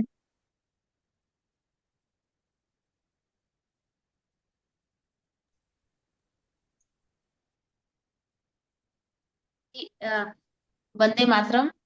भैया एक जानकारी लेनी थी कि बच्चा जो है ना 10 साल तक का जैसे है, तो बच्चों की बुद्धि के विकास के लिए आपने स्वर्ण प्राशन की चर्चा की थी क्या? हाँ मेरी दीदी आवाज मैंने आ रही है बताया था आपको? वो स्वर्ण प्राशन बताया था मैंने, मेहुल भाई शास्त्री का। अच्छा, तो ये तो मिलता वो कहाँ है? ये ऑनलाइन मिल रहा है। 300 रुपए की एक छोटी सी बोतल आती है। हाँ हाँ तो हाँ मैंने गुरु जी से पूछा था कि कैसे बनाते हैं, तो बोले कि अपने बस की बात नहीं है बनाना। हाँ तो हाँ। मुझे याद है कि मेरे पिताजी ने बचपन में शायद एक बार स्वर्ण को जला करके कुछ करवाया था, लेकिन अच्छा पूरी अच्छा। प्रोसेस याद नहीं है, पूरी प्रक्रिया याद नहीं है। तो मेहुल भाजी शास्त्री की जो स्वर्ण प्राशन की बोतल आती है, वो करीबन 1 साल के बाद या 6 महीने के बाद दे सकते हैं बच्चे को, और उसका असर वाकई बहुत अच्छा है। दीदी ये 5 साल की बेटी है और वो थोड़ा सा मेंटली एबनॉर्मल है, तो उसको दे सकते हैं क्या? हाँ बिल्कुल दे सकते हैं, बिल्कुल दे सकते हैं, इसका और कोई पांच नुकसान साल नहीं की है। जैसे बच्ची है तो उसको देने का डोज क्या है? उसमें लिखी हुई भी है, और 1 मिनट में दीदी अपने बेटे इसमें को जीरो, जन्म लेने के बाद 16 साल तक कभी भी दे सकते हो, और सूर्य जी। निकलने से पहले आप दीजिए 1 से 2 बूंद। और अच्छा इसकी अच्छा। बनाने की विधि हमारे स्वस्थ समृद्ध परिवार के यूट्यूब चैनल पे आप जाइए, वहां पे वैद्य श्री सत्यवान नायक जी के व्याख्यान आप सुनोगे तो उसमें विस्तार से बनाने की विधि भी बताइए, किस नक्षत्र में बनानी चाहिए, किस समय बनानी चाहिए, और क्या क्या घटक उसमें डलते हैं। वो पूर्ण ओके। विधि उसमें लिखी हुई, मतलब बताई हुई है। आप वहां जाओगे तो आपको मिल जाएगी, और आप बना भी सकते हो, और बनी बनाई भी आप किसी वैद्य जी से, आप ये किसी से ले सकते हो। तो फिर जी, वंदे मातरम। धातु पिंडलियों का श्राव भी बता दो, पिंडलियों का भी बता दो, एक ही प्रेशर पॉइंट। धातु श्रावित जल किसका? में जो वाला है ना दीदी, वो भी पानी का चांदी और सोना वाला पानी अगर बच्चे को पिलाते हैं लगातार, तो जो आप समस्या बता रहे हो समस्या का समाधान हो जाता है। और जी अगर होम्योपैथी की तरफ हो तो ब्राइटा कारक देते हो तो इस समस्या का समाधान हो। इसलिए लोग खिचड़ी पर रायताकार कितना देंगे, कितने एमजी का? 30 mg का? 30 mg का। और अब ब्राइटा कारक के बारे में होम्योपैथी गूगल सर्च करना दीदी, आपको संपूर्ण जानकारी दे देगा। और अपना धातु स्रवित जल में सोना चांदी वाला आप पिलाते रहें तो रिजल्ट 100% आएगा। ठीक है ठीक है। जी हरे मातरम। जी, धन्यवाद, बहुत बहुत धन्यवाद। मिलते हैं वंदे सुबह 5 मातरम बजे जी योगा को, क्लास में, मिलते हैं 11 सुबह बजे 5:30 सिखाओ बजे क्लास में। योगा क्लास के साथ। 11 बजे सीखो आप सिखाओ मीटिंग में। पाए आए तो तब, अब जाएंगे तब आएंगे ना, जाने तो कोई बटन तो दबाओ। राधे राधे, वंदे मातरम। वंदे मातरम। वंदे मातरम। वही क्या, बटन दबा के भाग जाओ बाकी, ताकि हम भी जाएंगे। वंदे मातरम दीदी, आनंद भैया के पास है। नहीं नहीं, गोविंद नहीं भैया के अभी पास चला गोविंद गया। आगे गोविंद भैया। जिसके भी पास है अपने पावर का इस्तेमाल करें। सुशील भैया जी, सिर दर्द के लिए कोई एक्यूप्रेशर पॉइंट बता दीजिए। सर को पत्थर में मारो दीवार में 4 बार, सारे पॉइंट दब जाएंगे। दीदी देखो, मैं आपको बताना चाहूंगा सभी को, किसी को भी कोई समस्या हो ना, आप स्वस्थ समृद्ध परिवार का यूट्यूब चैनल खोलिए, प्ले लिस्ट में जाओ, आपको कई वीडियो मिल जाएगी, 50 40 वीडियो है एक एक चीज की, सर दर्द की। तो आप वहां बिल्कुल देखिए, सही बात। बिल्कुल ठीक हो जाओगे। चले कोई बात नहीं, अब चलते हैं। 170 परिवारों से बचे हैं 104 परिवार, 104 परिवारों के लिए विशेष जानकारी लेकर आए हैं चौपाल की झोली में जाते जाते। और जैसे ही आनंद भैया करने वाले थे तो मैंने कहा पोटली खोलनी है, मैं आ जाता हूँ जरा बीच में मजे चौपाल लगाने के लिए। आप सभी को विशेष जानकारी मिलेगी कल 11 बजे की कक्षा में, ऐसी जानकारी कि आप हो जाएंगे हैरान और परेशान, हैरान और परेशान भी हो जाएंगे। जिन्हें आप में से कितने लोग इस बात से सहमत हैं कि सुनने से जल्दी काम होता है पढ़ना? सुनना, अगर किसी ने आपको 3 मिनट 2 मिनट 2.5 मिनट की ऑडियो क्लिप भेज दिया तो सुनना, या उसने एक पेज पूरा व्हाट्सएप लिख के भेजा है, वो पढ़ना, कौन सा आसान ज्यादा है? एक पढ़ना भैया, पढ़ना आसान है। सुनना, सुनना भैया, सुनना नहीं, नहीं, इस बात की होगी भैया, जो लिख के भेजता है उसका मैसेज पढ़ा जाता है, और जो बोल के मैसेज छोड़ देता है वो व्यय रह ही जाता है। जी, तो कहने का मतलब यह है कि सुनने में समय हमारा सीमित है और पढ़ने में समय हम दूर से देखते हैं, आवाज हमें कम सुनाई देता है, दिखाई हमें ज्यादा देता है, प्रकाश सबसे पहले पहुंचती है, बहुत कम समय में प्रकाश, हमारे उस प्रकाश की गति बहुत ज्यादा है, हम सभी ने पढ़ा है। तो समय जो है सबसे कम समय जो खपत होता है हमारा पढ़ने में होता है। तो आज कल की 11 बजे की कक्षा में आप सभी को सीखने को मिलेगा कि किस प्रकार जो भी ऑडियो है, वीडियो है, यूट्यूब के वीडियो हैं, किस प्रकार आप उसे सुनने के बजाय पढ़ सकते हैं जल्दी जल्दी। ठीक है, ये आपको लाइव करके दिखाऊंगा, आप सभी को सिखा दूंगा जो मैंने सीखी, जो मुझे मालूम हुआ। तो उस तरीके से आप सभी के लिए 104 परिवारों के लिए विशेष रूप से ये जानकारी।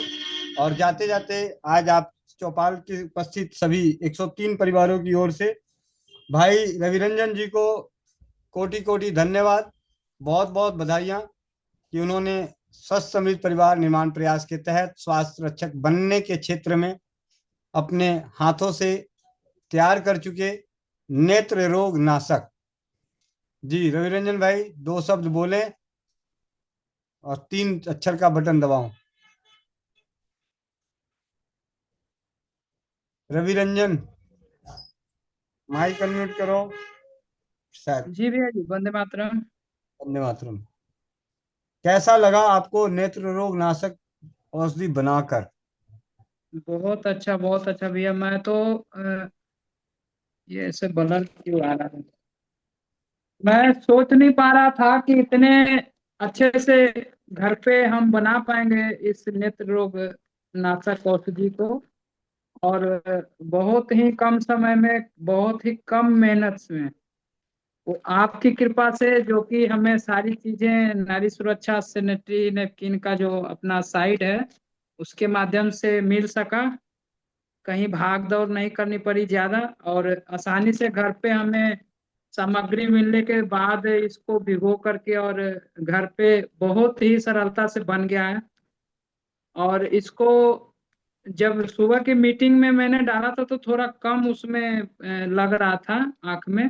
उसके बाद मैंने मोनिका दीदी को फोन करके और जो भी घटक इसमें रह गया था बाकी वो डाला था। उसके बाद जब मैंने डाला तो जैसे आपके द्वारा भेजा जाता है तो वो कड़क होता पूरा, उस तरह से कड़क था। फिर मैंने दोबारा एक एक बूंद डाला था दोपहर में, तो औषधि पूरा तैयार हो गया है, नेत्र रोग नाशक घर पे बहुत ही सरलता से। तो मैं तो हाथ जोड़ के विनम्र प्रार्थना करूंगा सभी से कि सब अपने अपने घर पे जो भी औषधियां हमें मिल रही है नारी सुरक्षा के साइड पे उपलब्ध है, आपको जो भी बनाने का मतलब इच्छा हो, लीवर बटी हो या अपना नेत्र रोग नाशक है, ब्यूटी क्रीम है, बी 12 का घटक है, ऐसे काफी सारे जितनी औषधियां सिखाई जाती है तकरीबन सब अवेलेबल है आपके नारी सुरक्षा के साइट पे। तो सभी लोग बढ़ चढ़ करके और अपने घर पे मंगवा करके और सब बना करके और अपने आस पड़ोस समाज और अपने परिवार को लाभ दीजिए, यही प्रार्थना करूंगा सभी से। वंदे मातरम भैया जी, आपका आशीर्वाद बना रहे, ये हमारे लिए बहुत बड़ी बात है बड़े भैया जी। अब चलते हैं दूसरे विजेता भाई सुशील जी, स्वस्थ समृद्ध परिवार के छोटे कैसे कर्णधार। ठीक है, आज तो इन्होंने भी अपनी उसमें एक कर ही दिया। डॉक्टर सुशील भाई हुए दीवाने और बना डाली ब्यूटी क्रीम। भैया सभी को राधे राधे। भैया इसमें मेरा सहयोग मेरी धर्मपत्नी और मेरे बड़े सुपुत्र का भी रहा, तो मैं उनको भी धन्यवाद देता हूँ।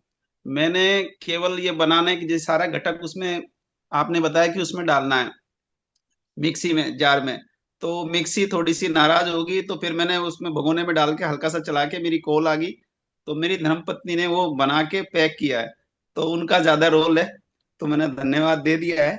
तो भैया बहुत अच्छी और इतनी सुंदर बनी है वो, मैं आपको दिखाऊं कि मैंने सजा के रखी हुई है और लोग देख रहे हैं ना इसको, तो पूछते हैं ये भैया क्या बनाया आपने, क्या बनाया, कैसे होगी। ये देखो आप देख रहे हो,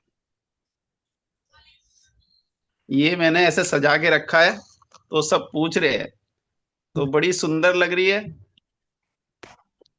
और मैं इसको पहले आपसे मंगाई थी, ऊपर लगाता हूँ, चेहरा भी मतलब थोड़ा सा लग रहा है कि पहले से सुंदर सुशील हो रहा है, और हो जाएगा और सुंदर। तो मैं तो कहता हूँ सभी अपने बहन भाई, अपने जो भैया घटक है ना, वो आप मंगाओ और अपना आप बनाओ, और अपनी सखी सहेली, अपने दोस्तों को, सबको बांटो, एक एक गिफ्ट दो। फिर देखो आपको मांगने आएंगे, एक और चाहिए, एक और चाहिए, और फिर आपकी लाओ जी दक्षिणा दीजिए, तो दीजिए। तो ऐसे ही आप स्वस्थ समृद्ध परिवार के जो ट्रस्ट है उसमें आप योगदान कीजिए, सीखो सिखाओ में जरूर आइए, और वहां से सीख के एक नई क्रांति, जो भाई का एक आह्वान है कि स्वस्थ रहना है, समृद्ध रहना है, तो आयुर्वेद पढ़ना है, पढ़ना ही होगा। जी भैया। जी मीरा मित्तल दीदी, आप कुछ कहना चाह रही हैं? माइक अनम्यूट कर लें। खास तौर पे भैया बुधवार के दिन हरे हरे कपड़े पहन करके हरी हरी क्रीम बनाने में और भी ज्यादा मजा आ रहा है। ये बात ये हमने नोट ही नहीं किया, हरी क्रीम और हरा हरा कपड़ा है। ठीक है, चलिए खुशबू पांडे बहन। जी वंदे मातरम भैया। वंदे मातरम। भैया पता है मैंने क्या किया, ब्यूटी क्रीम खत्म हो गई थी तो मैंने बनाया। मैंने सोचा पीरियड आने से पहले ना मेरे फेस पे एक हफ्ते खूब दाने दाने निकल जा रहे हैं बहुत ज्यादा, तो मैंने सोचा इसमें ना थोड़ा सा फिटकरी मिला दूं। भैया मैंने फिटकरी डाल दिया, सारा पानी पानी सा हो गया, बनाई नहीं मेरा क्रीम। मना किया था, अब उनको पूरी बॉडी पे बॉडी लोशन की तरह इस्तेमाल कर लो। वही कर रही हूँ भैया।